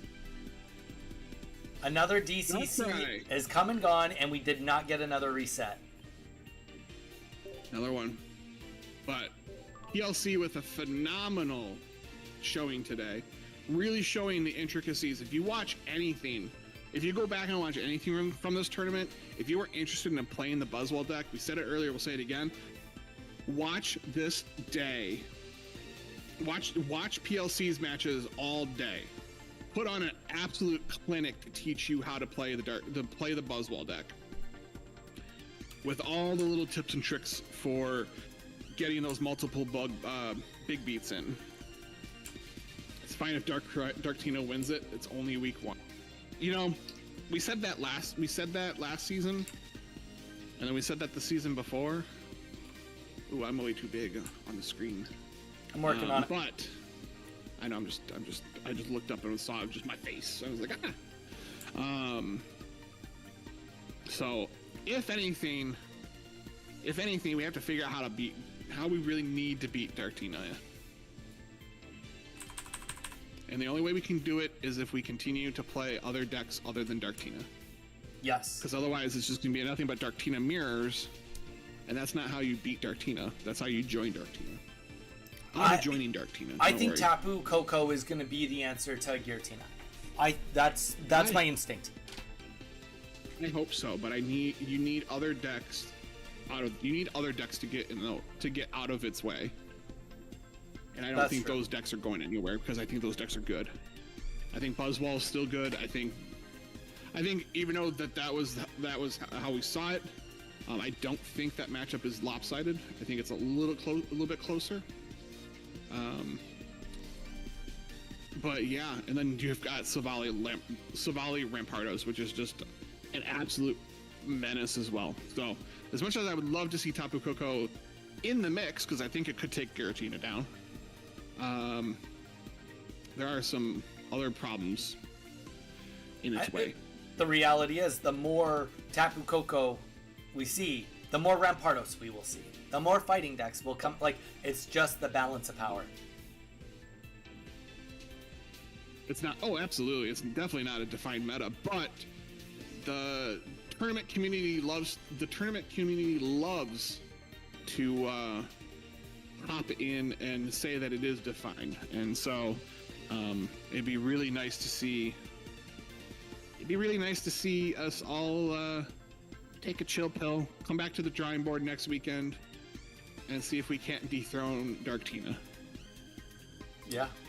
Well, at this point in time, if anybody has any final questions in regards to the stream, in regards to what Mage is up to, anything at all, let us know. Quick reminder, you can catch Mage on Twitch, Threads, virtually everything, PKMN Mage, Threads, Instagram, Twitch. I'm on everything. Snapchat. Well, I don't know Snapchat. What's it called? TikTok. That's the one I'm trying to think of. You can find him just about anywhere. He does have his, I believe it's the Ko-Fi, with weekly updates coming out every week. This last week it was a freebie for the tournaments going into what he would play and what you could expect to see into Ursi. And I think it'd be really interesting to go give it a read, because his insights are like 90% on, and I think this one hit it on the nose of exactly what we did see on who won, all of that. I think that it is definitely worth, especially, like I said, it is free. Go give it a read. Mage, if there's anything else you would like to add onto what you've been up to, what you have planned for the future, now's the time. Yeah, well, first off, thank you to you and to Zelda for running a fabulous day 1. Thank you for bringing me back to cast on day 2. It's my favorite thing to do. I love doing this casting with you. I stream Wednesdays, Saturdays, and Sundays. All sorts of Pokemon stuff, ranging anywhere from Pocket to Kaizo to Shiny Hunting. I kind of just do what I want with the community. I do kind of want to play a little bit more Pocket, so we'll figure out how to put that into the schedule. So I'm on all platforms, PKMN Mage, and I will pass it back to you. Thank you for having me. Yeah, thanks for being here. Everybody that is new, don't forget to drop a follow, whatever the freest way to do it. Subscribe on YouTube, follow on Twitch. We are also on all the other socials too. If you are on the Discord, we also do have a page where it shows all of our links to all of our socials. If you played in the tournament today, Pro, we can see that you're here. Good games, very happy with second. Lots of good plays and close games. So true. Pro, we are so glad that you played with us today, and you just did an awesome job displaying how good Buzzwole or Buzzswole was. If you did play today and you got in the top 6, please send me a DM. Let me know what your name was on Limitless so that we can get the prizes paid out to you guys. It will be over the next day or two, me getting that to you. But I am going to say now, I will not chase you. Send me a message. I will drop one message in the DCC chat saying message me. But after that, I'm not chasing anybody. We hosted, we did the whole thing. I'm not going to chase you down to pay you money. You can chase me down for money. Can you tell that's from a man who's had to chase people down for money in the other DCCs? Yeah, I would say if you don't collect your prize, it just goes into the pool for next time. So that's true. Thank you for your donation. Well said. All right, guys. Well, I think that is going to take us to the end of the day. We will be back on for tomorrow, Monday. We will be playing some Pocket. Actually, real quick, we'll give a quick little teaser of a couple of decks that we are going to be doing some long form videos for this week. Dun, dun, dun, dun. Everyone's sending me messages, so now I have to sift. That is okay. We will be playing a Type Null Oricorio deck that looked kind of fun.